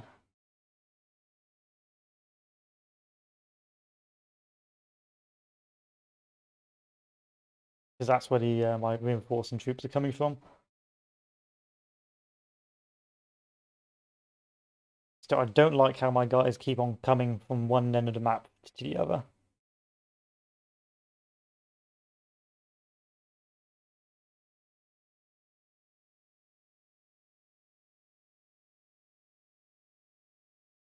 After battle units get casualties, are these automatically replaced, and so do you need to be in your own area? Okay, so the casualties are automatically replaced over time, but you get a higher casualty refill rate if you are in friendly territory. Also, if you've got low supply, you're not going to get a lot of casualty resupply. But primarily, yes, it's an automatically refilling thing. If you suddenly realize that, wait a second, my army's gone from 50,000 to 20,000, it's probably due to the drafts. If you've got a load of volunteers with like a 1-year contract, and their contract ends, they will either, a lot of them will sign off and leave serving the army. And if the game can't find any more volunteers to join, then that brigade is disbanded. So it's only a big issue if you've haven't got high draft laws. If you've got high draft laws, then it's not an issue. And conscription is not an issue, especially the Confederacy, because you've got like 3 years contracts. But it's a point to consider. That's a bug as well down here.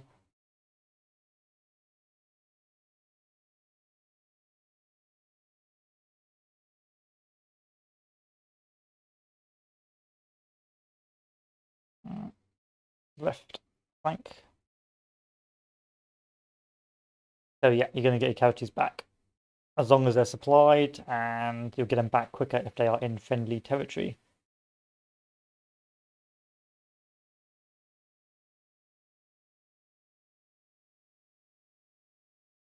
Now that I am unsure of, actually.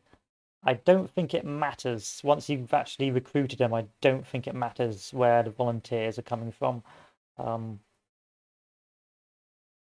I think once you've formed a brigade, it can comprise of any sort of unit or force.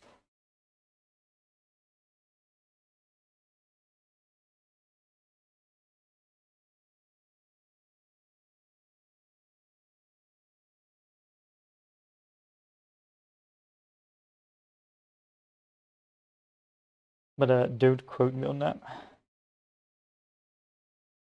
But I've never had an issue. I never had like an issue like for my my long time playing and not caring about where I recruit from what states from.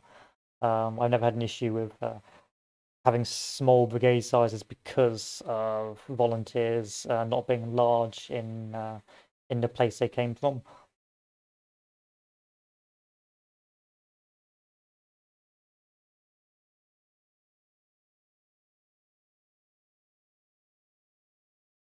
So no, I don't think it does.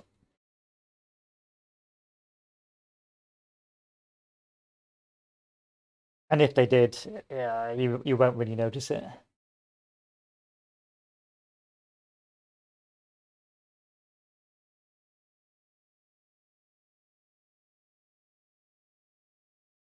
Yeah, I can explain the financial tab. Basically, it's all esoteric garbage. There's not much you can do to change the economy in the game. Really, it's just a case of right now you just spend as much money as you want and just keep increasing the debt limit. But I'll finish this battle, and then I'll probably, before I end for the day, show you the finances tab.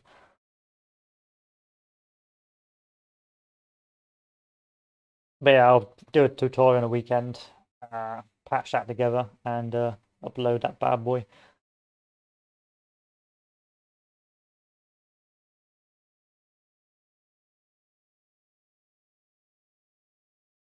Yeah, no ways. Yeah, a lot of the finance is garbage. It's just like you see a graph, you can't really influence the graph. All it does is it just tells you like spending. It's more of a novelty than an actual useful mechanic. I mean, if you wanted, you can like change the rate of taxes and change the rate of income, but you don't really need to. You just max the sliders for everything, and if you do get in debt, either lower some subsidies. Not if your credit rate gets below BB or below B, just lower your subsidies or go through financial policies. I think they're probably going to try and do some stuff to the finances to make it a bit more intuitive later on, but for now, it's one of those things you can sort of look at, but mostly ignore after you've done your early game setup.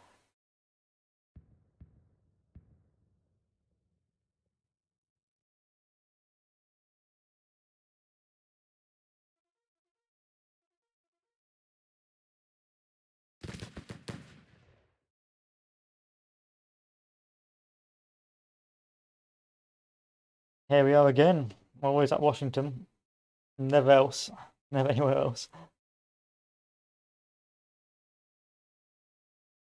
Yeah, so if you are a little bit scared, like if you're not going to rush down the financial tree, you can just max those bad boys out.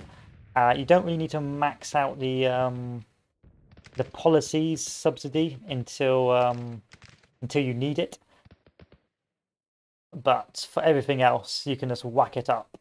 I tend to whack up industry and recruitment, maybe trade war if I'm feeling devilish, but for the most part, it's literally just recruitment,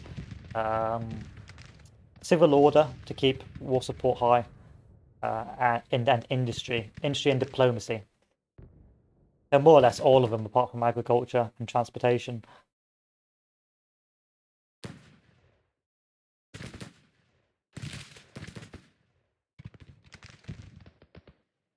Yeah. Yeah.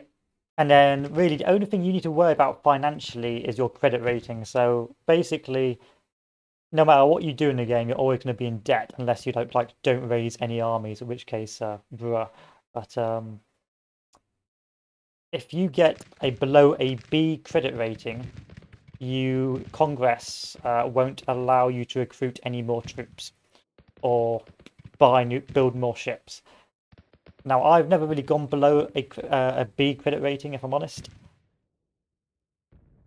But there's different ways to sort of stay above the B credit rating. Mostly it's through financial policies. Now, I've found that if you get to financial 2, or just print money, you'll normally stay above the B rating. So it's not. I'll normally focus on recruitment first, and once I've got recruitment up, like conscription, I will move over to finances. Yeah, BB minus is around about your standards. BB minus, BB plus, that's where you're normally going to be hovering around.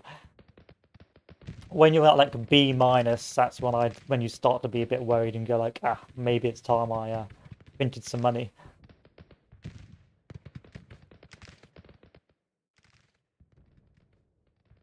Right, yeah, the frame rate's dying.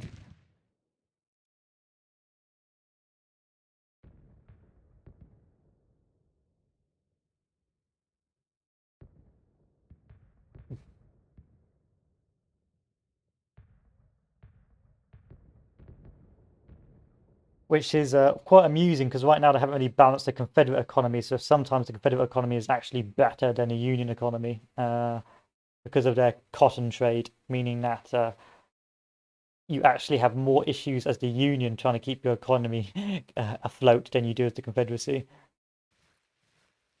Unless the Union does blockades, which they very rarely do because they're the Union.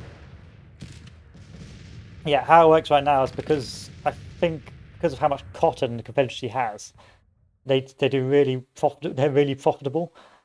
But unless they're getting blockaded, the Union's supposed to blockade the South to stop that from happening.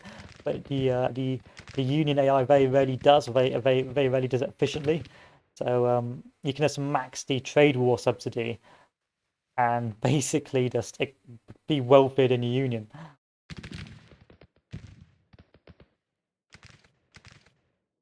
Which is very amusing, to say the least.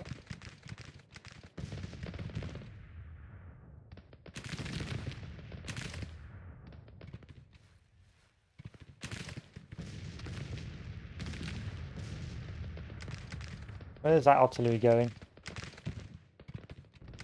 Where are you guys going?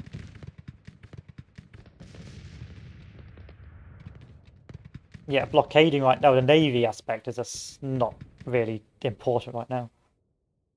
Yeah, very good, very good. It's probably gonna take an hour or so, but once this is done, I'll probably end the stream and you can just skip that. I'll upload this to YouTube. You can skip to the end of this, and but yes, it's a very good purchase. Like I've got so much time out of this because each update or patch has changed the game a little bit for me. So I've always felt I've been playing a fairly newish game.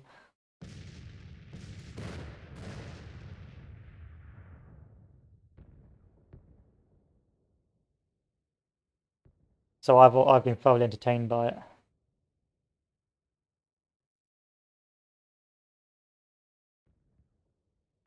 Still, which is your favorite side so far? Is it the Union playstyle or the Confederacy playstyle?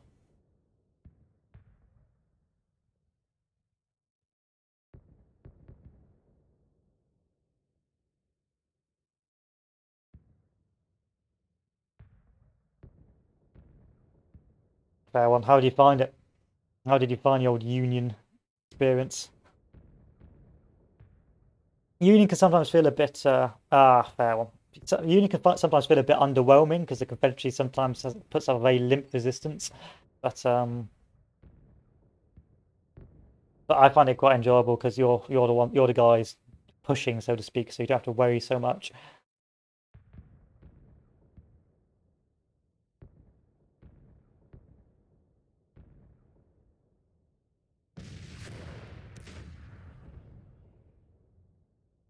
This army is trying to maneuver to link up with this reinforcing army. I don't think I'm going to have a big engagement today. I think it's going to be a big engagement tomorrow because I don't want to move.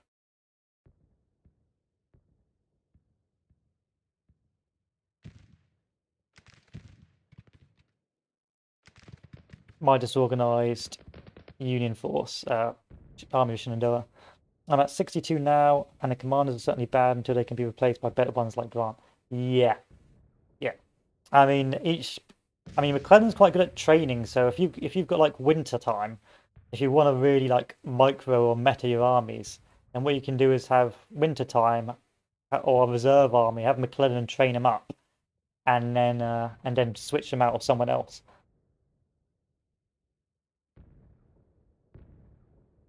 If you are so inclined to do that.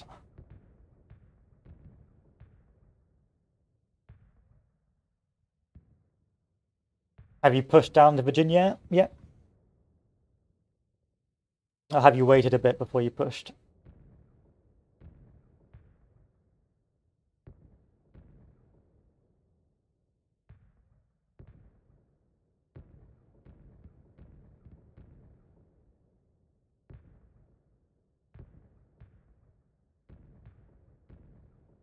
Yeah, McClellan altogether isn't that bad a commander. I mean, in the game, he's not that bad a commander. Yeah, winter setting. Yeah, good idea to not push during winter. Sometimes it's unavoidable, especially if the AI, they'll just constantly attack regardless. I'm going to start moving this force to flank.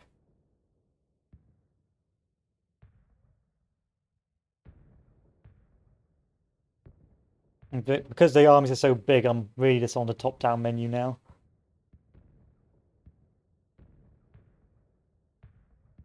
But I find the Union campaign enjoyable because it's more relaxing than the Confederate campaign. But it can feel towards the end once you've smashed their armies and the manpower starting to run out quite underwhelming. The conclusion. This becomes a case of finishing off lost stragglers.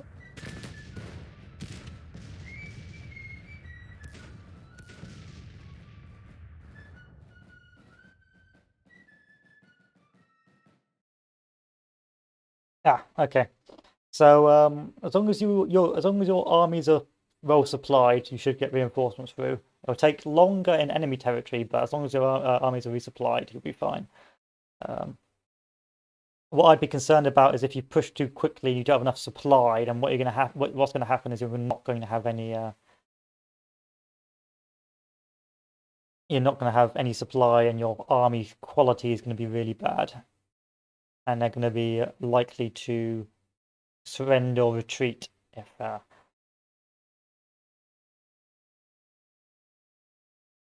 an enemy army comes to challenge them. Looks like the lines have changed a little bit, much to my irritation. Hadn't really planned for that. About here, I'd say.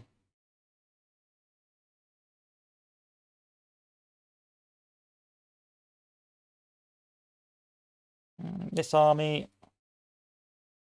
yeah, leave yourself there. This force, plonk yourself there.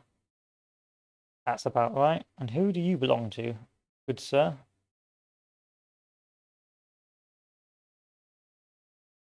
Fair one. I tend not to use cores. It's just too much micro for me.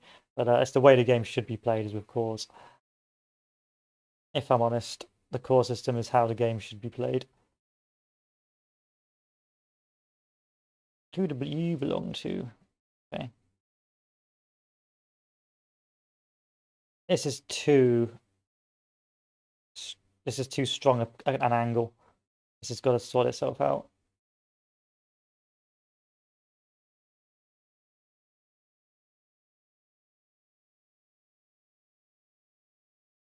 Or set the reserve angle like that so it's overlapping.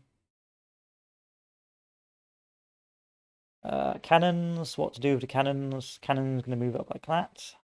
These cannons are going to move up like that.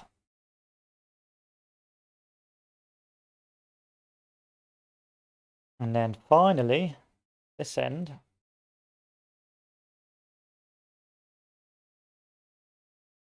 This is going to be very decisive if I get it to work, but I don't think it's going to work. I think it's going to be rather bruh. Like, Pelham, do your job. If I can just swing around behind him, I can just do an absolute catastrophic maneuver. Oh, let's find out.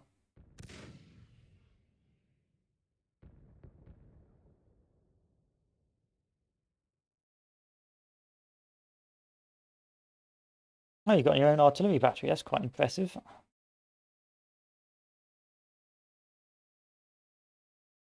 Yeah, I've just had a battle myself like that, especially later on in the war. I guess it's November 1861 for me, and war support, war weariness in both armies is awful. And so even though we've got massive numbers, we'll crash into each other and we'll just have mass routes. It really is a meat grinder right now in the current campaign.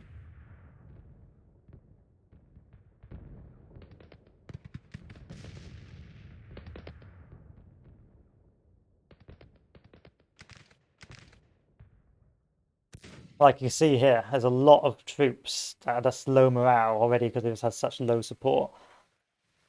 Either because of commanders or, let's see, why is this like guy upset? Under artillery fire. Is this generally upset?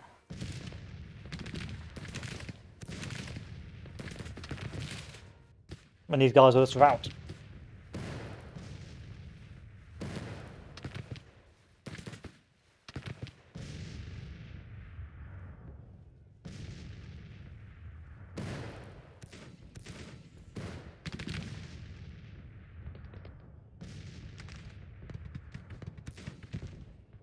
Yeah, I think I've just done too much campaigning in Washington, if I'm honest.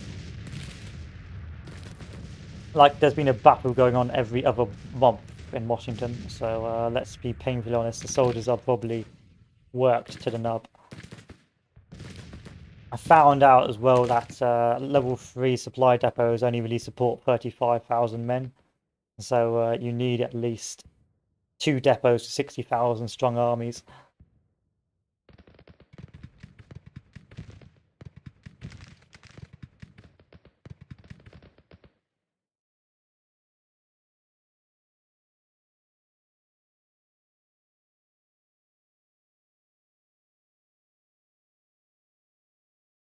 Yeah, that's probably why my previous attempt of 265,000 army was not going according to plan.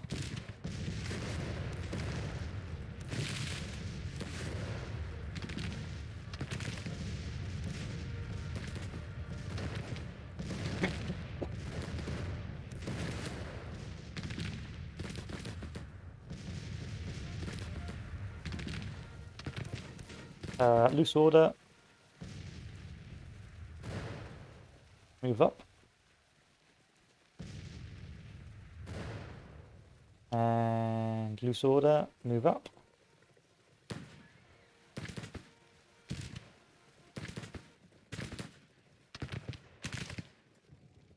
I'm surprised how quickly you can make a depot up to level 3. You can just like immediately right click it. Oh, immediately left click and that's your level 3 depot. Also, depots don't tend to, I don't think really have a rear supply area. So you can build a depot while surrounded and it doesn't really affect its supply.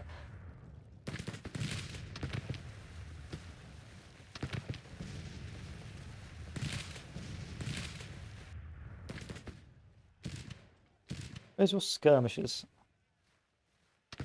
Can you send them back?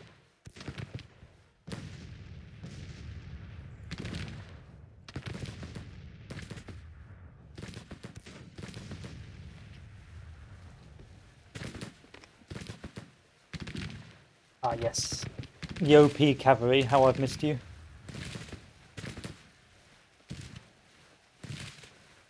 Now that is OP.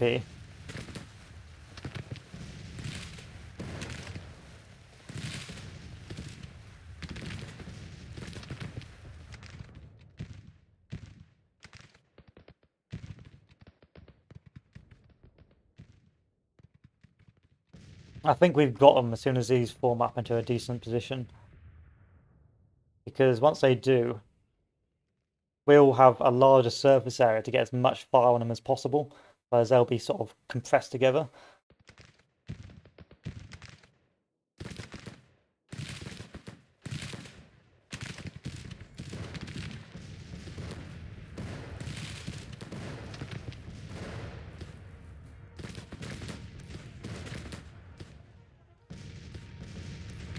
Okay, let's start putting some pressure on. Long range firing. And long range firing. And long range firing. Now the easier way of doing that is going to your core commander and clicking long range firing.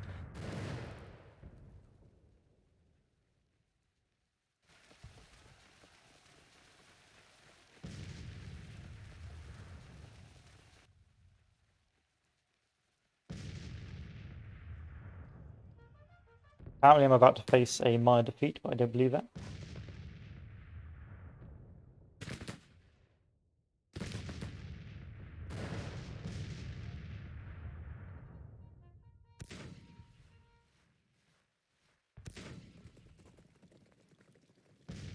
I think the game may be lying to me.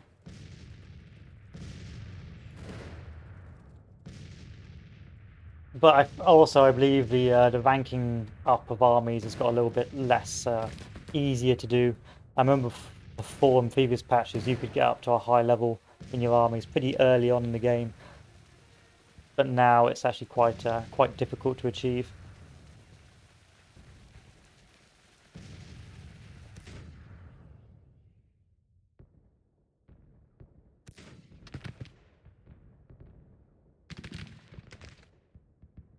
There you go, a little mini engagement.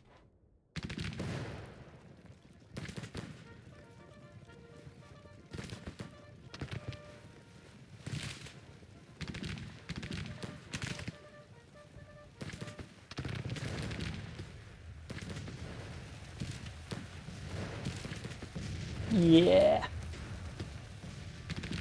Yeah.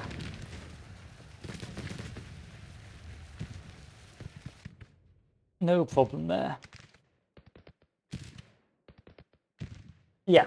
Yeah, the devs are constantly tweaking the game. Constantly tweaking. Constantly readjusting and changing the game.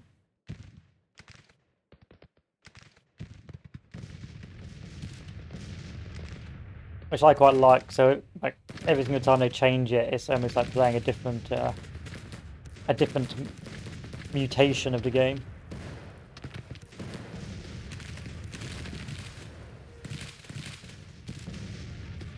Come on, that's got to be a slaughter. That's got to be a retreat.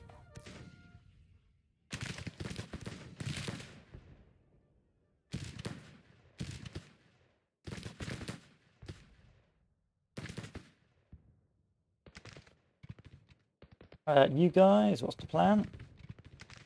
Move up to engage, yes.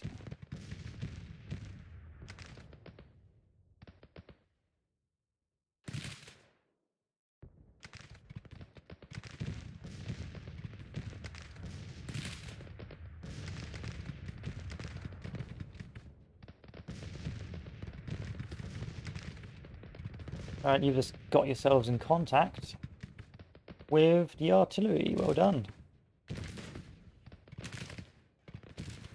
Fire that bad boy for me.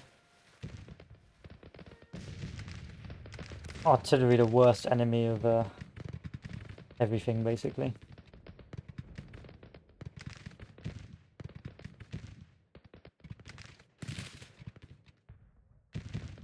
Start moving this artillery down the hill.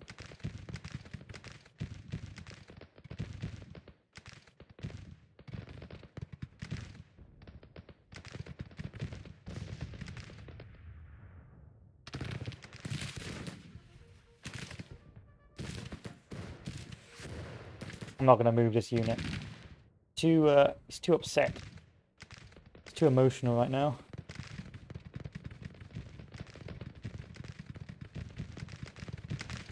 Still don't think this is in any way, shape or form in the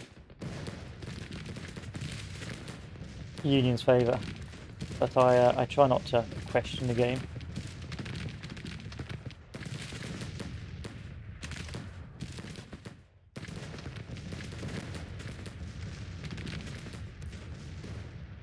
Okay, who's been wounded in action? Bragg. Oh, Bragg. Not Bragg. At least he's not dead.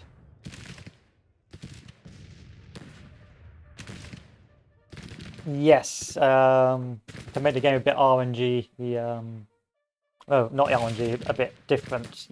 Yes, commanders' traits do change as the game goes on and the experience changes. So it means, of course, you can play a bit of ahistorical and have your favourite or least favourite commanders develop as the war goes on. So, of course, you've got your standard historical characters that start off with amazing stats, but you can also pick some absolute who and upgrade them and improve them. But just as they can start off rather badly, they also can start off mediocre and turn well. They can be well and turn off mediocre.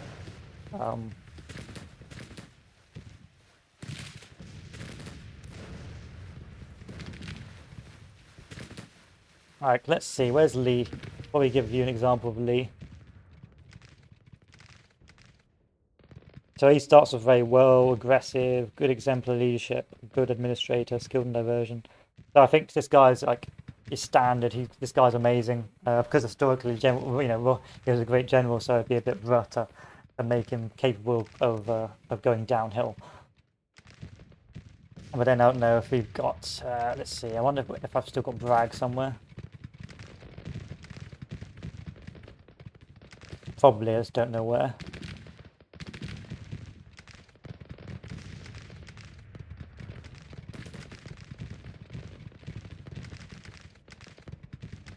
Yeah, so little arrows and stats. I think either compared to your I think it means. I tell you the truth, I'm not sure. Now it can either mean one or two things. It can mean either A, that it's gone up over time, or B, if you pick this commander, he will be better than the current commander you have leading that force. So, for example, if I've got General Lee and then I've got some absolute garbage commander, of course, General Lee's arrows will mean up, up, up, up, because compared to that garbage commander, yeah, it's like a comparison system. However, it's been a while, but I do believe commanders do develop traits and experience as the war goes on. They don't just keep being potato.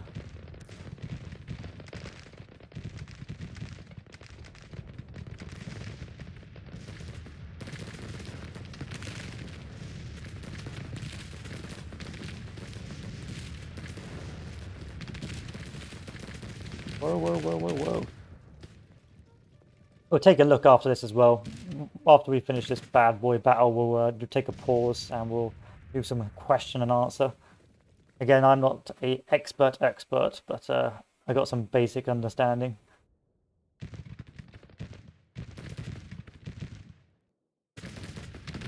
What are you doing?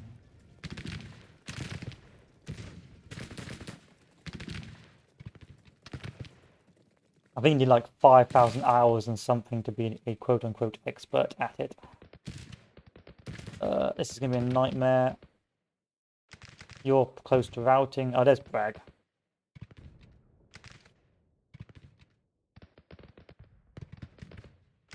No worries. I'll just save. I'll still break it down. So if you've got any questions, just type in the chat now, and I will answer it after the stream, and then just before I end the stream, and then you can just go back to it as a point of reference for you.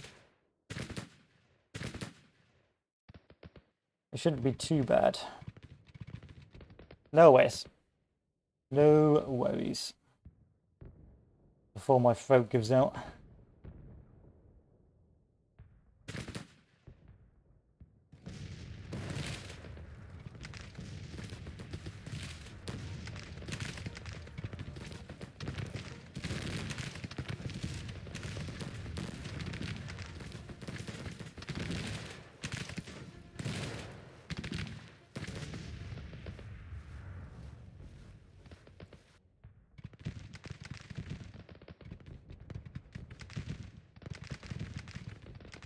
This battle was already won before. I believe this battle's already won. As long as I'm fairly slow with my advances, that was easy open shut case. Because as I've said, it was the surface area that was important. The surface area, meaning that eventually they couldn't use their numbers to support themselves because they were getting mashed together. You can see they're all mashed together, they can't form a coherent line anymore. Which means that I can bring much more firepower onto them. And they can't do the same. So it's about lunchtime now. My boys are, of course, doing the damage.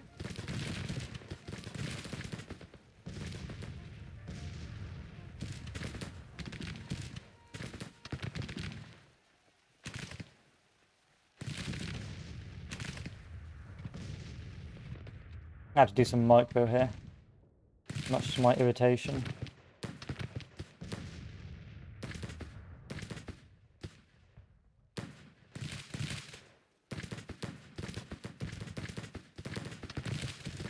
The good thing about the army of Shenandoah as well is that it's got a lot of decent equipment. So Lee's army sort of wears them down, and then the army under Johnston comes in and does its magic.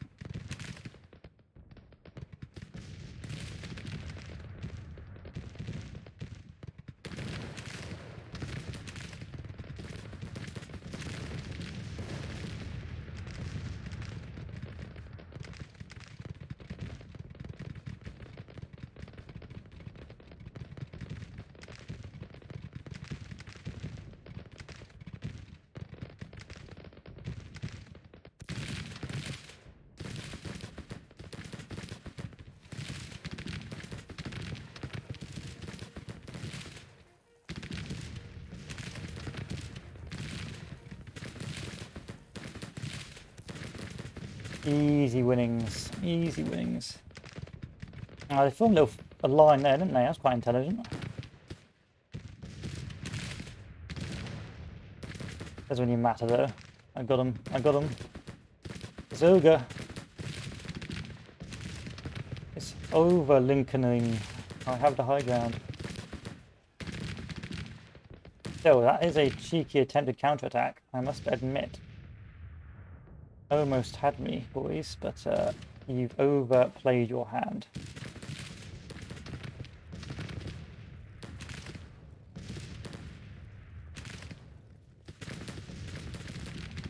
You feel like not being a pain in my ass yet.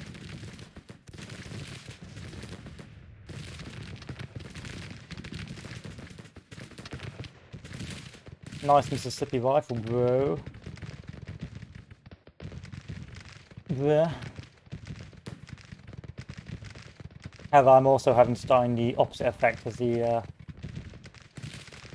flank gets, as I start contracting the Confederate Union lines, my lines start contracting as well, meaning I'm starting to get a lot of overlap.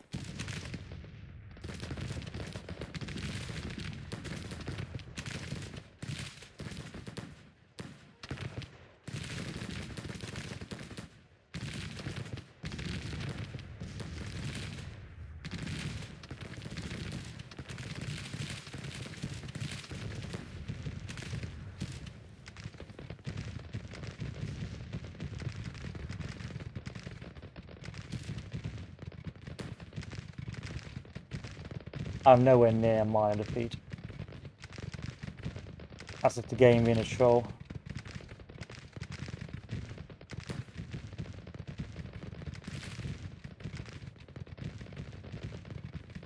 That's just the game trolling.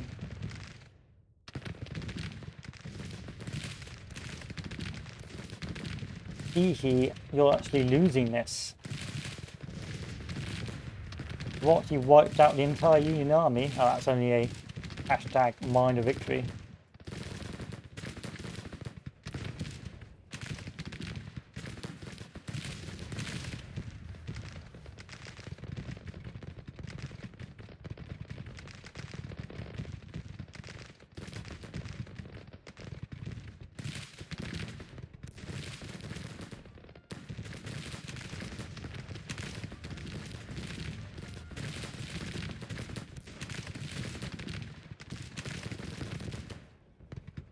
Okay. Just doing a paranoia check. Ah. That might be why. That might be why. Send this corps to hold the rear, just in case. Send these cannons to hold the rear as well.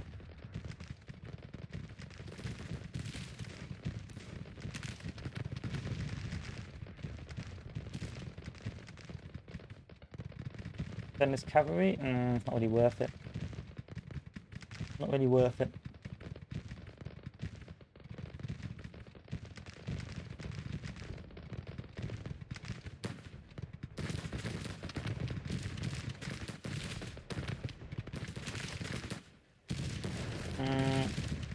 Bring those cannons forward.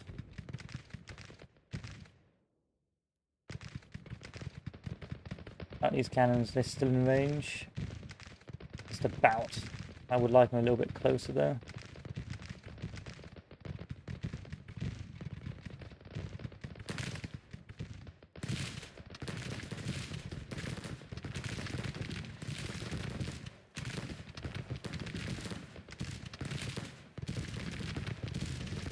And there we are.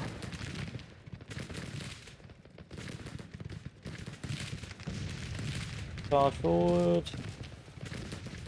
Charge forward. Charge forward.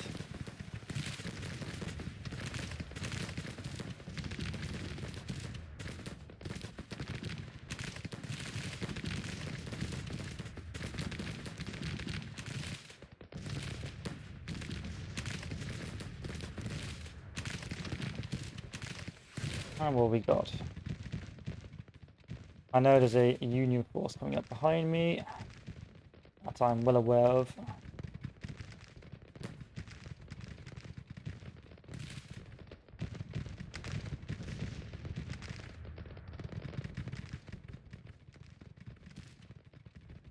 But it shouldn't matter. Lee, get over here. Why are you all the way? Oh, why are you so far back?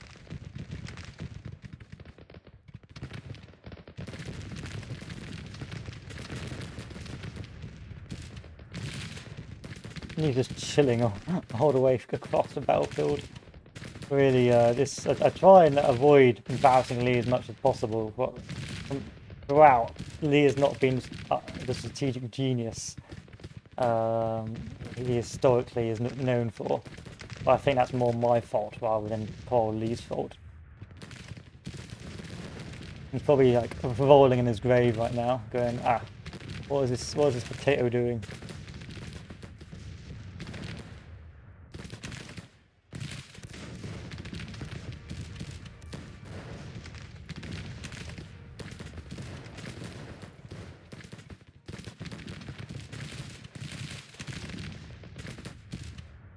Come on now, guys. You got this. Charge on in. Take sap. This corps can come smashing in now.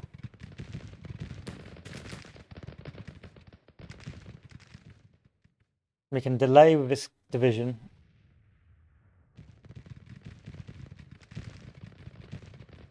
This artillery needs to move its arse up.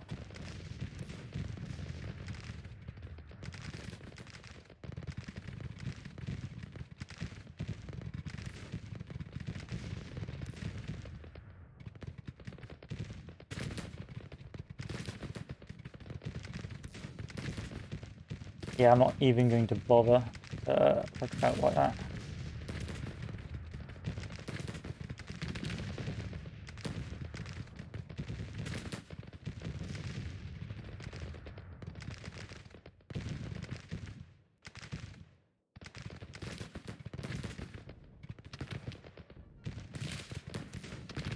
Re-engagement? Not yet.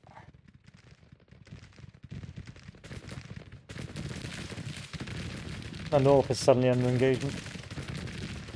Never cut, hey? I haven't heard of you before, but you're apparently an elite unit.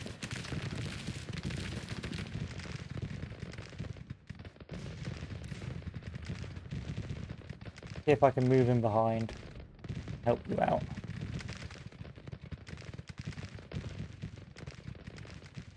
Yeah, at this stage, unless the Union reinforcements are like this size, I think we got this in the bag.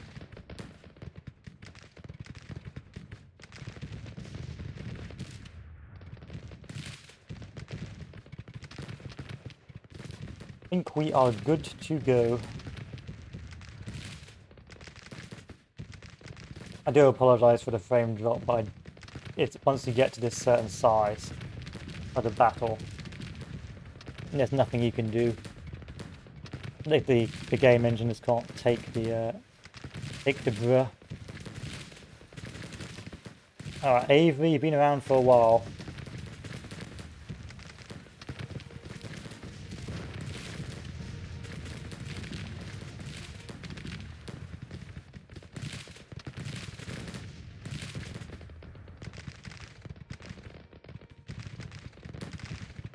I'm gonna let this play out for a bit.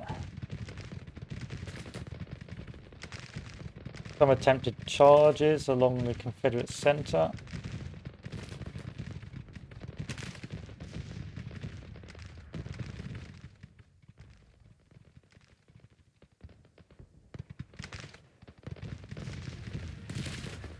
Looks like Nethercott left.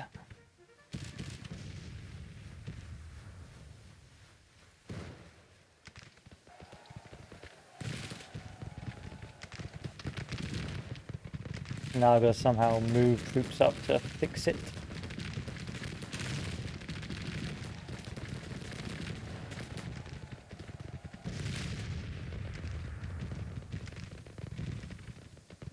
Avery is absolutely demolishing in a absolutely lunacidal charge.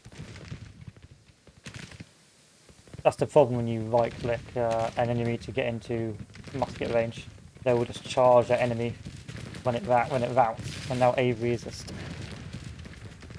refusing to retreat. And will now continually charge into the enemy forever and ever.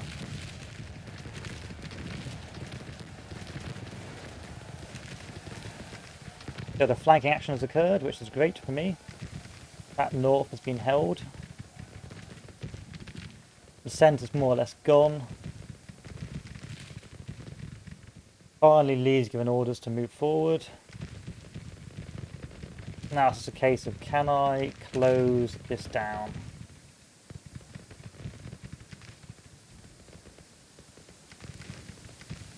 And the answer is, I'm going to try.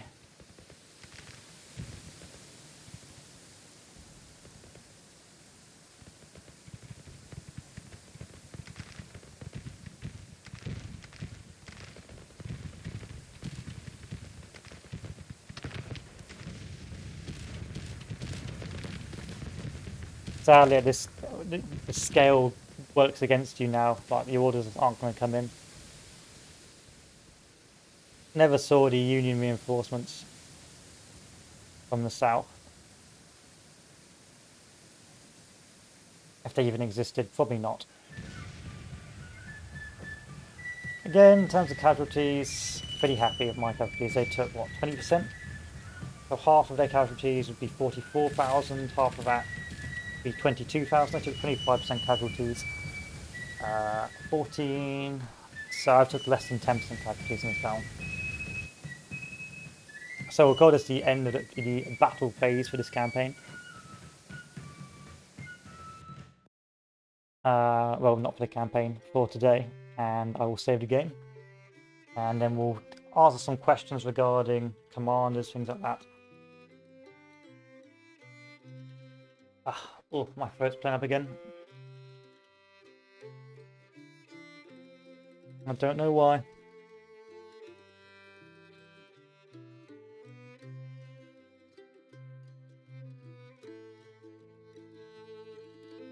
Probably because I've been talking, that's why.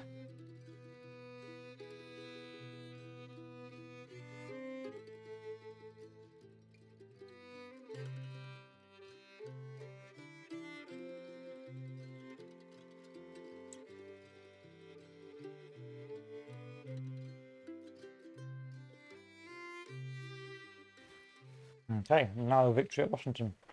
We won't call it narrow, but hey ho.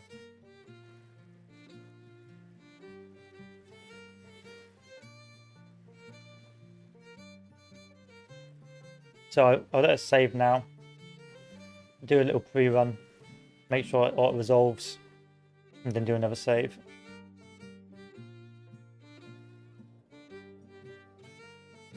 I'm going to retreat this army back.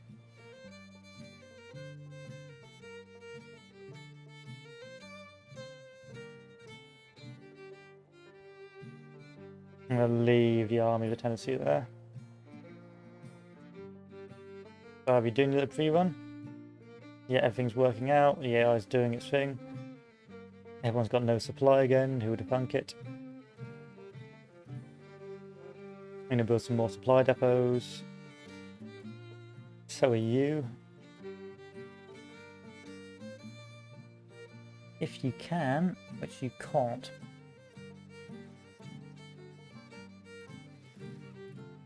And I'm going to save the game. So, what have we got? Let's answer some questions. So let's talk about the finances first. So here, of course, you see the Union balance for their finances, basically showing as time goes on how their finances work, along with the Confederate one in red. Now, these spike and drop as the war goes on. A lot of these spikes will be from the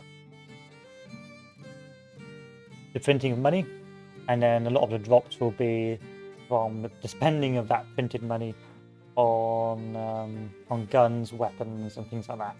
So you can, if you really are paranoid, you can use this, or if you really are a gamey boy, you can use this to potentially see when there's going to be a lot of Union spending and predict when the Union's going to build a rather large army.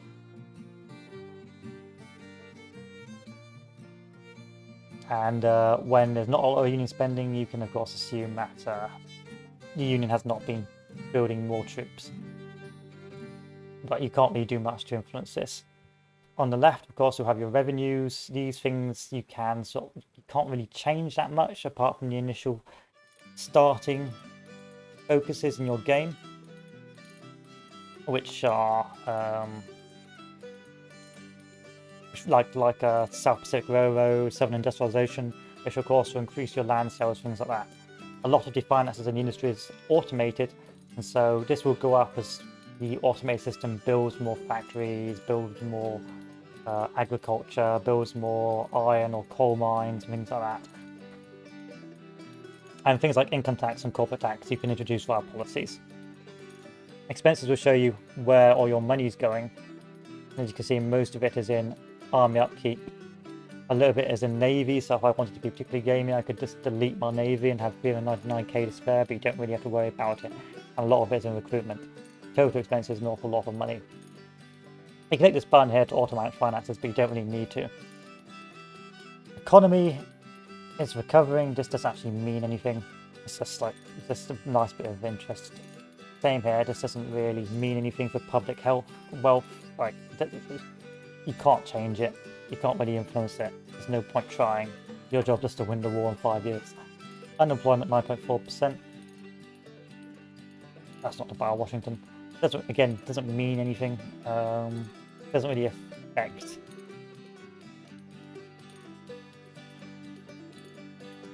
Doesn't really affect you that much. I think that's more of a Union thing that affects you by like lowering national support. National debt, not a big thing either. All these things are just not a big thing.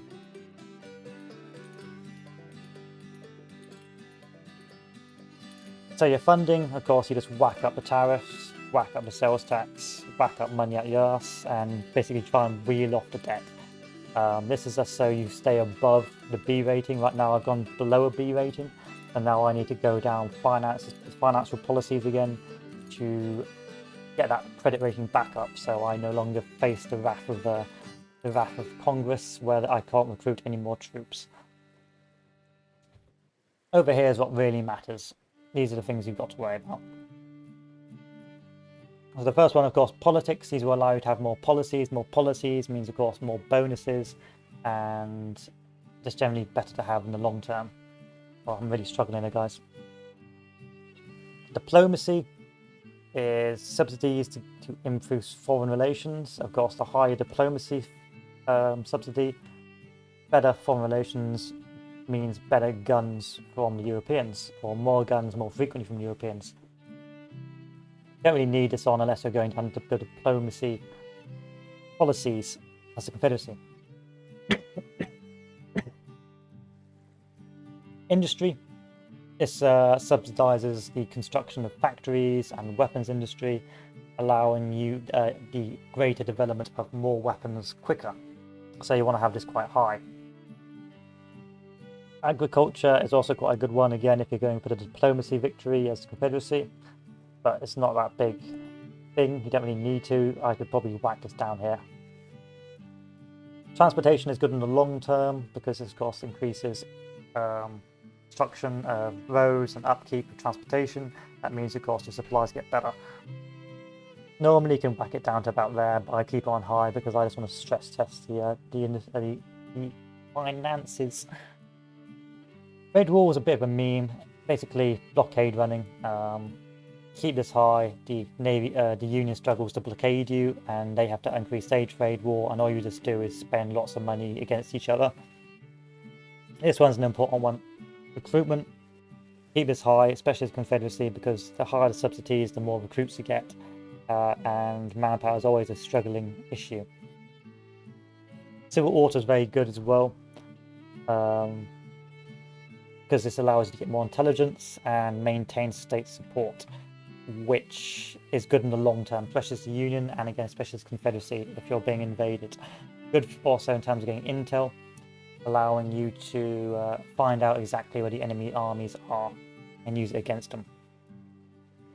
Main areas I'd focus on would be politics, once you run out of policies. Diplomacy, if you're going to go for the diplomacy victory as Confederacy.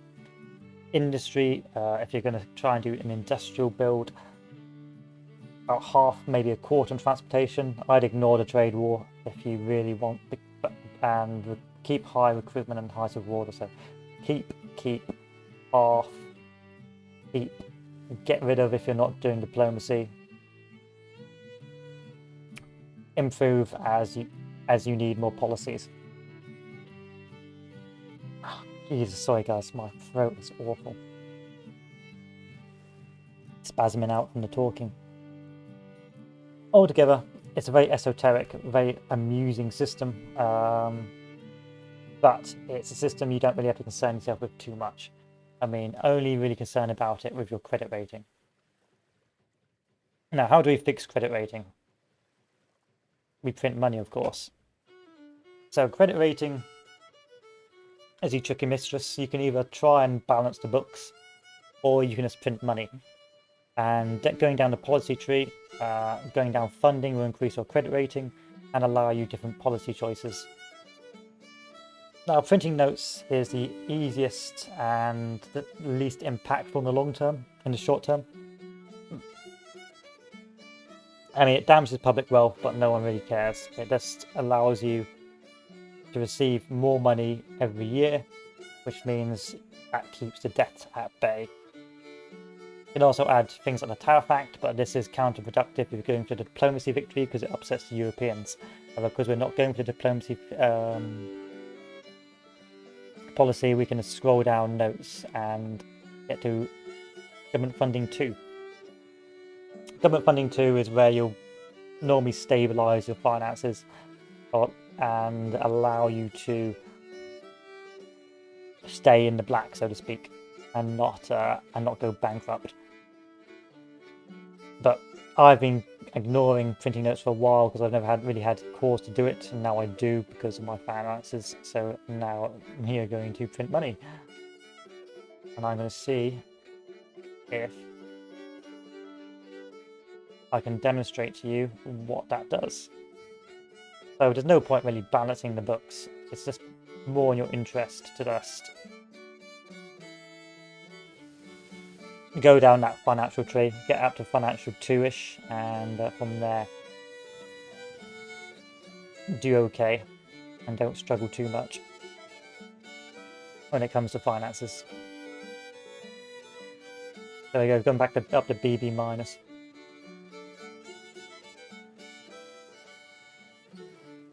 Don't think I'll be able to get, and that means I can recruit more troops again. But I normally don't really drop below BB once I get printing notes, or drop below B before I get printing notes. It's not that big a deal for me. Now, in terms of military, so let's take a look. The commanders, there's the different fames. So if I pick like General Hill, he's legendary fames. That means he'll be quite liked by other commanders who are quite impressed by him. He's got adventurous initiative. It means that he will normally quite anticipate orders and react quicker once getting orders, meaning that he's likely to sometimes do stuff before the orders, before the messenger gets there, and he's likely to act quicker. Leadership is inspiring, so this is great. It keeps the morale of the men high, and means, of course, high morale means a less likelihood of routs or unhappy commanders. Administration, good administrator, means that in the down days he can train up his troops very well, and he also good at supply. Cunning, it's sort of a iffy thing. Normally cunning and intellect is more important for higher level generals, because that will influence how much of the starting map of the battlefield you have control over and how far you can move your troops around in that starting map. Professional officer of infantry, meaning that he's best in infantry, and he's got pre-war experience, meaning that he's this will work in his favour. So if I show things like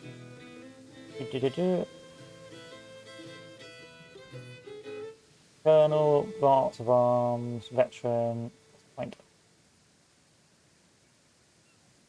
It means it's basically a combat indicator that he knows he's pretty good at what he does. So if you scroll over these things,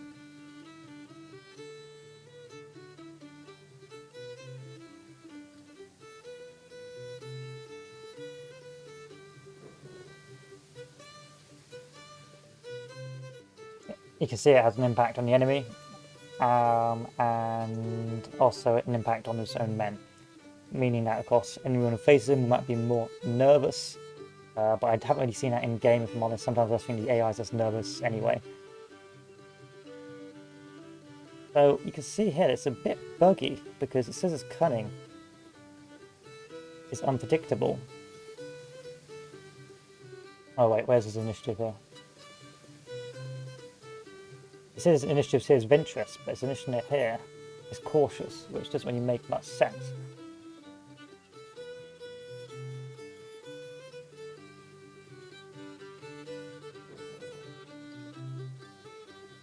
That seems like a bit of a bug there.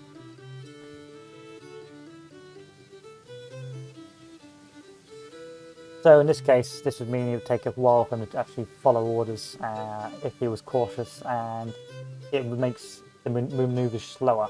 Quite bad when he's a larger corps commander, even quite bad as a brigade commander as well. Meaning that you get that longer delay before your troops move, which means, of course, if you're trying to do a decisive battle, that can be quite frustrating. Leadership is distinguished, which isn't that bad. Administration, mediocre. So I mean, training and supplies can be quite irritating, and it's kind of predictable.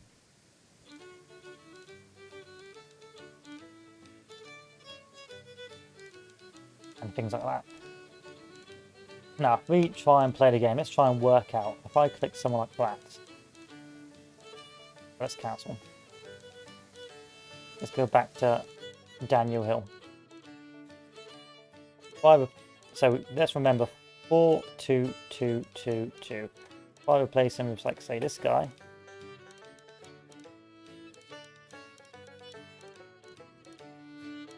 It's this green in general. So maybe these green arrows don't indicate better. Maybe it just indicates that these are just going up on their own accord. It's like I wonder if any of these are going down. I know. If I pick another army, if I pick an army that's actually in service.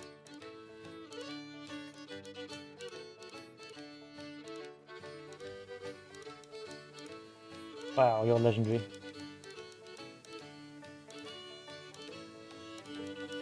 I guess some of these guys are just going down of their own accord, either due to their experiences in battle. So yeah, I don't think this is a comparison indicator. I think this is an indicator that as the war's gone on, or as they've fought in battles, things like their initiative and their cunning has decreased of their own accord, meaning that a commander's skills can fluctuate depending on how well they perform in the battle. If I replace him with, say, this fellow, it may actually be an idea for me to change some of these guys out.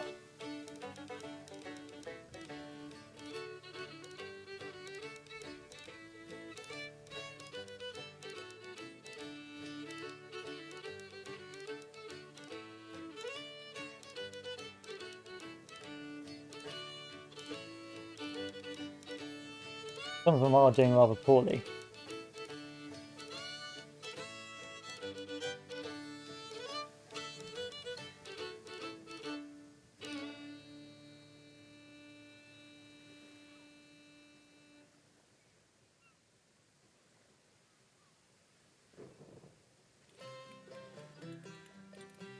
Oh, so they haven't got any better equipment yet. No. Oh well.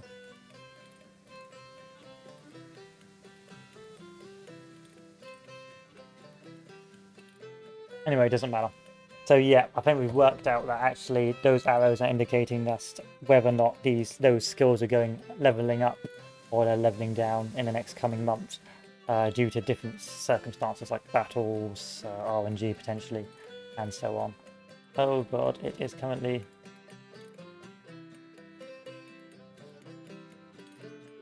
Five-speed hell. Too fast for me. Let's save the game again. So what is the strategic situation? So we are still holding... I'll make this quick, guys, because my throat is spasming from being used so much. Still delicate. We continue to hold the east of the army of Shenandoah and of the Potomac, but once again, supplies are dwindling, which isn't helped by the loss of some supply depots as the enemy AI keeps on moving forward. Meanwhile, we continue to fight them back, push them back. We're still pretty even in numbers, but each time we've always been able to bring more force to bear. Sometimes it's been close, but for the most part, I feel like the Union Army's troops are suffering a lot more from low morale and low willingness to fight than my troops, which I think is a product of the constant defeats. So in future, I think we'll continue to hold Washington quite easily and keep on smashing these guys back. But until we can really break the manpower hump and get our readiness up to a decent level and get our supplies up to an acceptable level, we won't be able to advance anytime soon.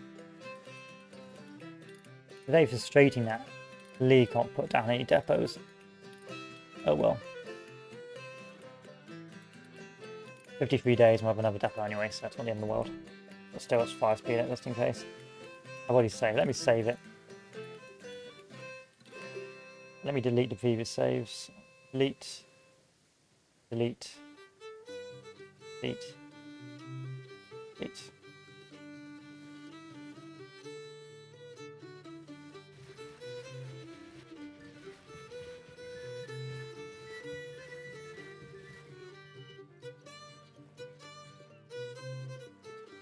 Maybe you can build a supply depot now?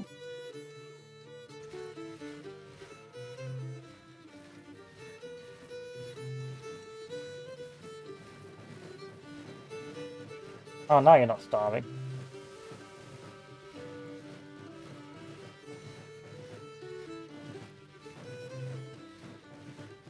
But now I'm a bit confused because I don't know why this army's retreated.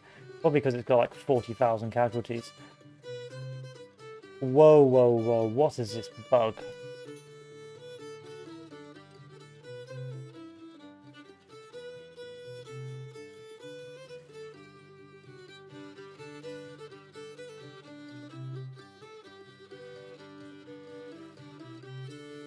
My entire army's gone. I don't know why. Well, this is a common bug. Sometimes this is, you know, you've lost 70,000 men when you haven't.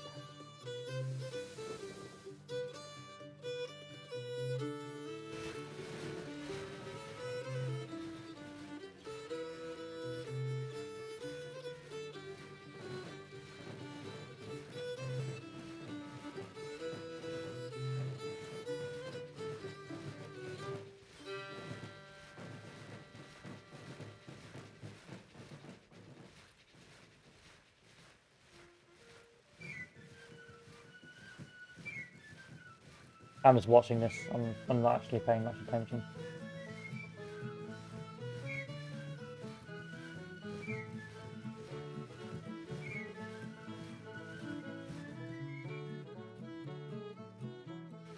Sorry guys, I want to know why my army's just been deleted.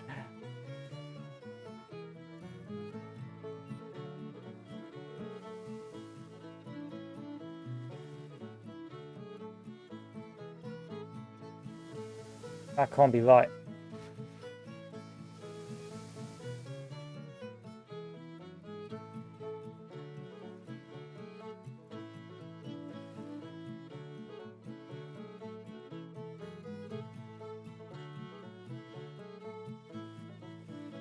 Don't believe it.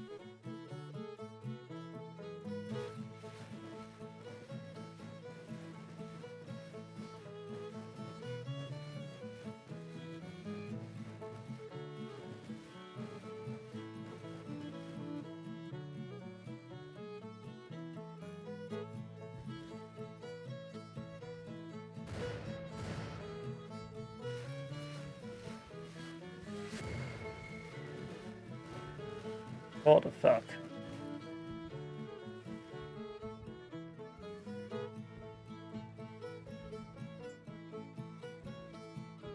Let me go back and load that. Let me go back and load that.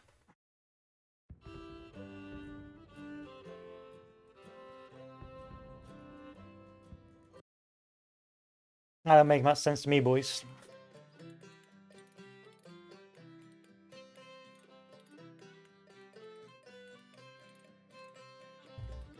Ugh.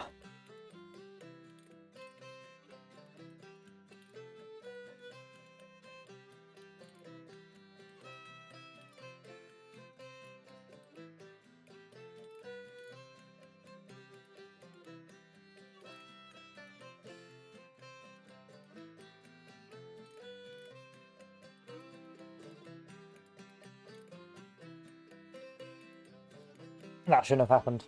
Don't know why that happened. Probably why I've gone down on my credit rating as well, because there's a complete loss of all my men.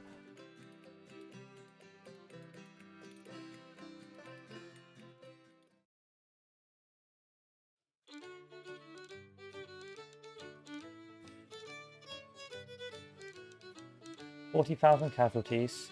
74,000. How did you get 74,000 casualties?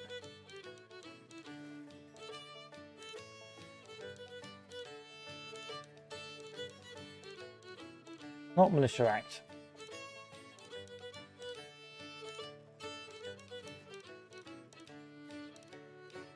I don't understand it.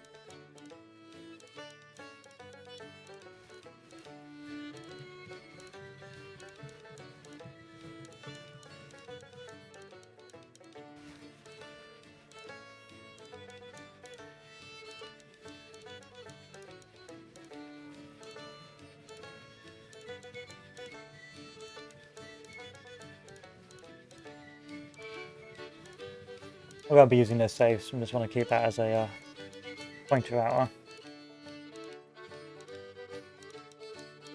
think it's got bugged. I think it's got bugged again.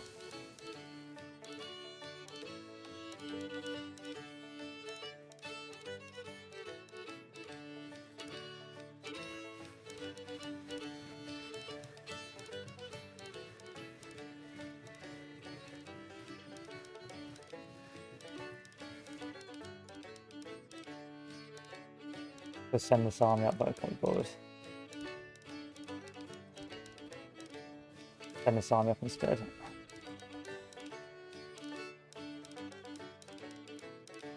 I know they're going to go back to a previous save, but still.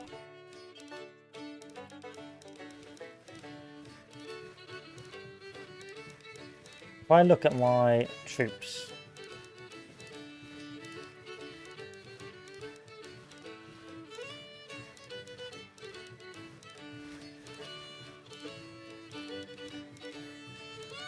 that doesn't make any sense.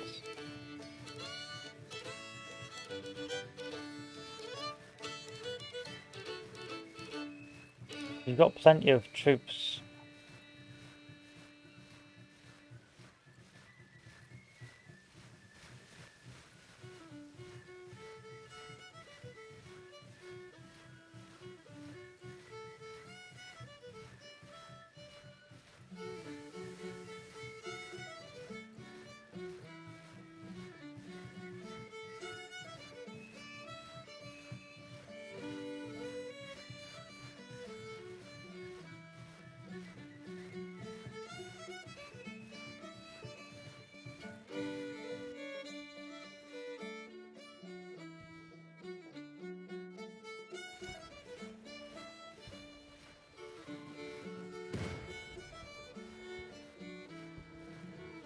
I'm trying to work out how I can fix this.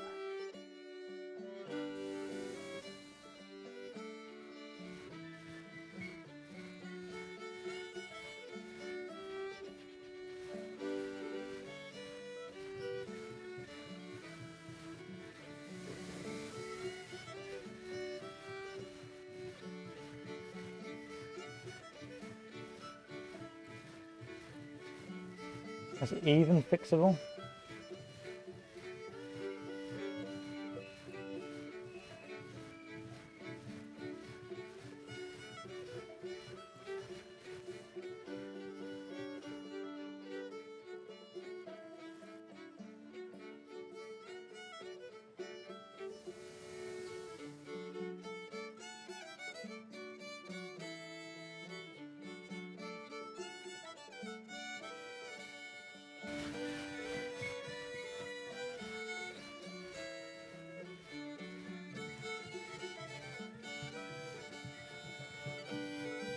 I hope it is. That's all I can say.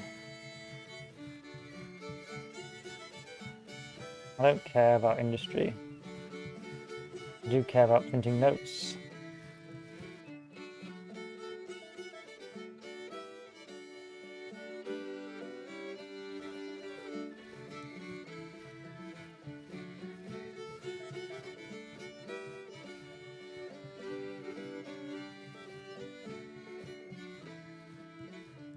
Bounties next, will that fix it?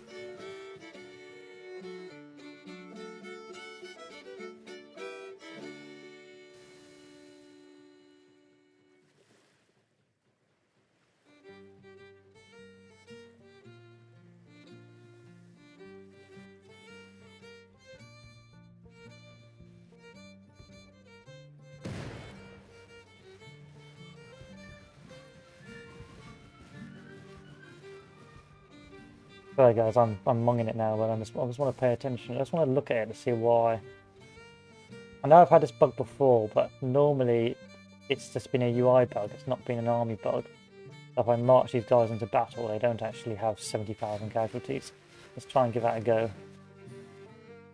Oh no, I actually have 75 casualties. And that makes absolutely no sense. They're fully supplied. Excellent condition.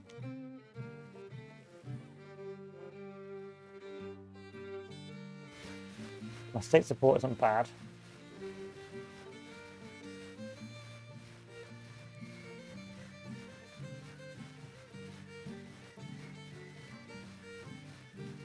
That's a big old bug. I don't know what happened to cause it. I wish I had some backed up saves now.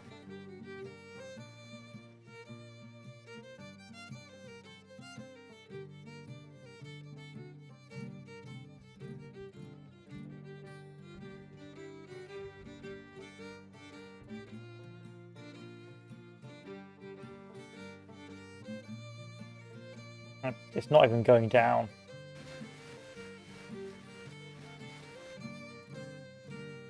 Do these guys have the same issue? No. No, they don't.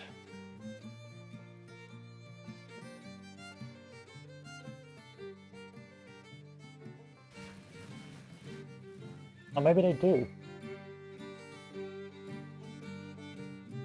Did everyone mass lose men?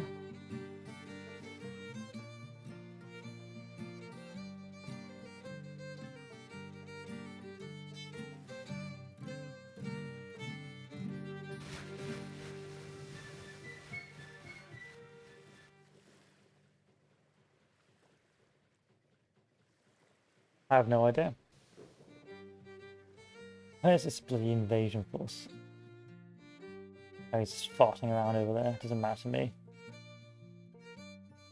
Doesn't matter to me.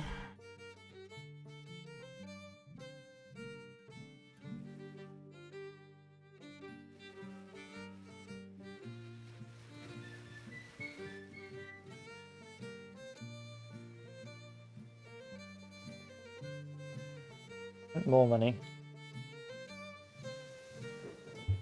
Yeah, I'm cheesing it a little bit, but after this bug, I've got to cheese it just to see what I can do to fix it. Now, what concerns me in this bug? The fact that I have got a lot of volunteers and a lot of drafts to recruit from, but these armies are just not replenning.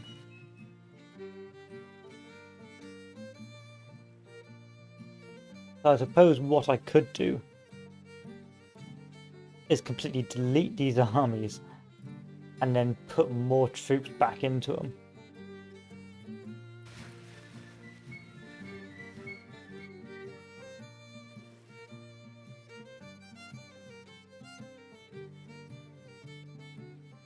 I don't want to do that.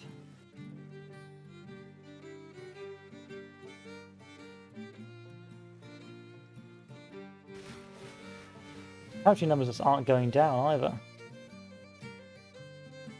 I think this is bugged.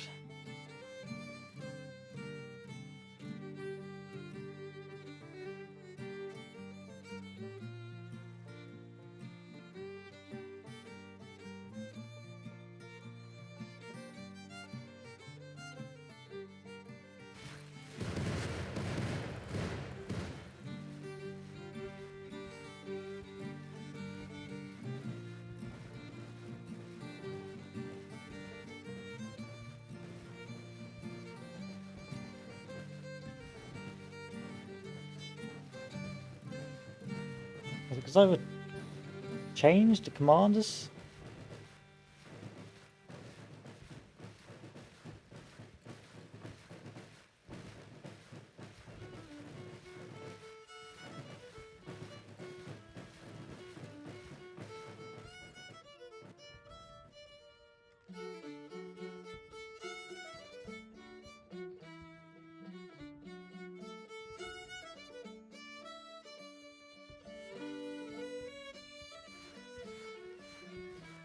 I'm just watching this now. I'm going to end it soon, boys. I am.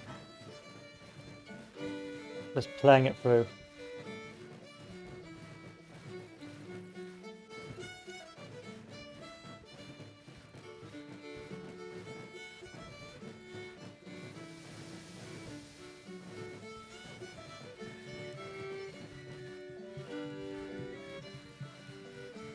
See if I can get more guns. No, I can't. We're very low on guns.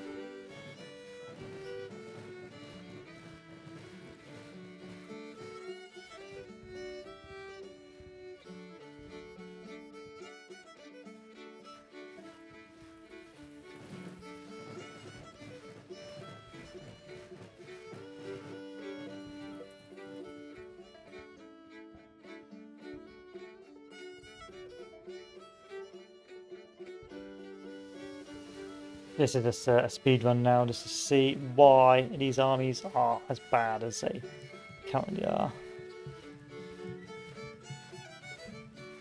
Let's do a tower fact. I don't think it's finances, I really don't.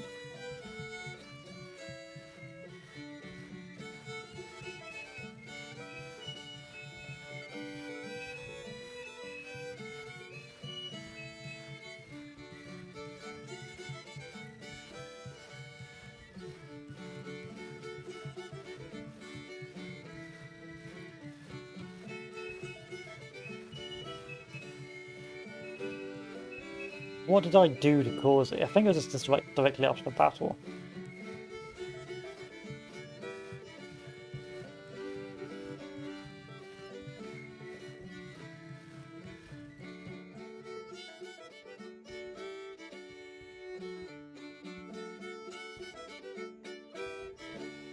A bit upset. I'm a bit upset. Anyway, what I'm hoping here, boys and girls, is that this is just a number bug, and there's not actually 70,000 lost troops. Because if there is, then we're gonna have a massive problem. I think it is a number bug because there shouldn't be 70,000 lost troops, and they should have been recruited back by now. Because if you look at the units, I can have 40, 50, I can have like almost 100,000 new Confederate troops ready to go. So that's not right. So I'm going to go back to the previous save before I lost Washington to fight that battle again. General situation, we're still holding Washington, but we were still holding Washington before I played through this simulation. And we're still fighting against more and more Union troops. Over in the west, we were pushed out of our blitzkrieg into Kentucky, but we've been able to stabilize. And intent will be to eventually push further north into Kentucky with the Army of the West and so on. And from there, eventually just push these guys out. Meanwhile, in the east, hold Washington for as long as possible. Fix my economy, which is now struggling. For the life of me, I don't know, probably because of trade war. And sort out from there. But thank you guys for watching. Have a good one, and if you have any questions, just give me a shout. Thank you, ladies and gentlemen, and goodbye.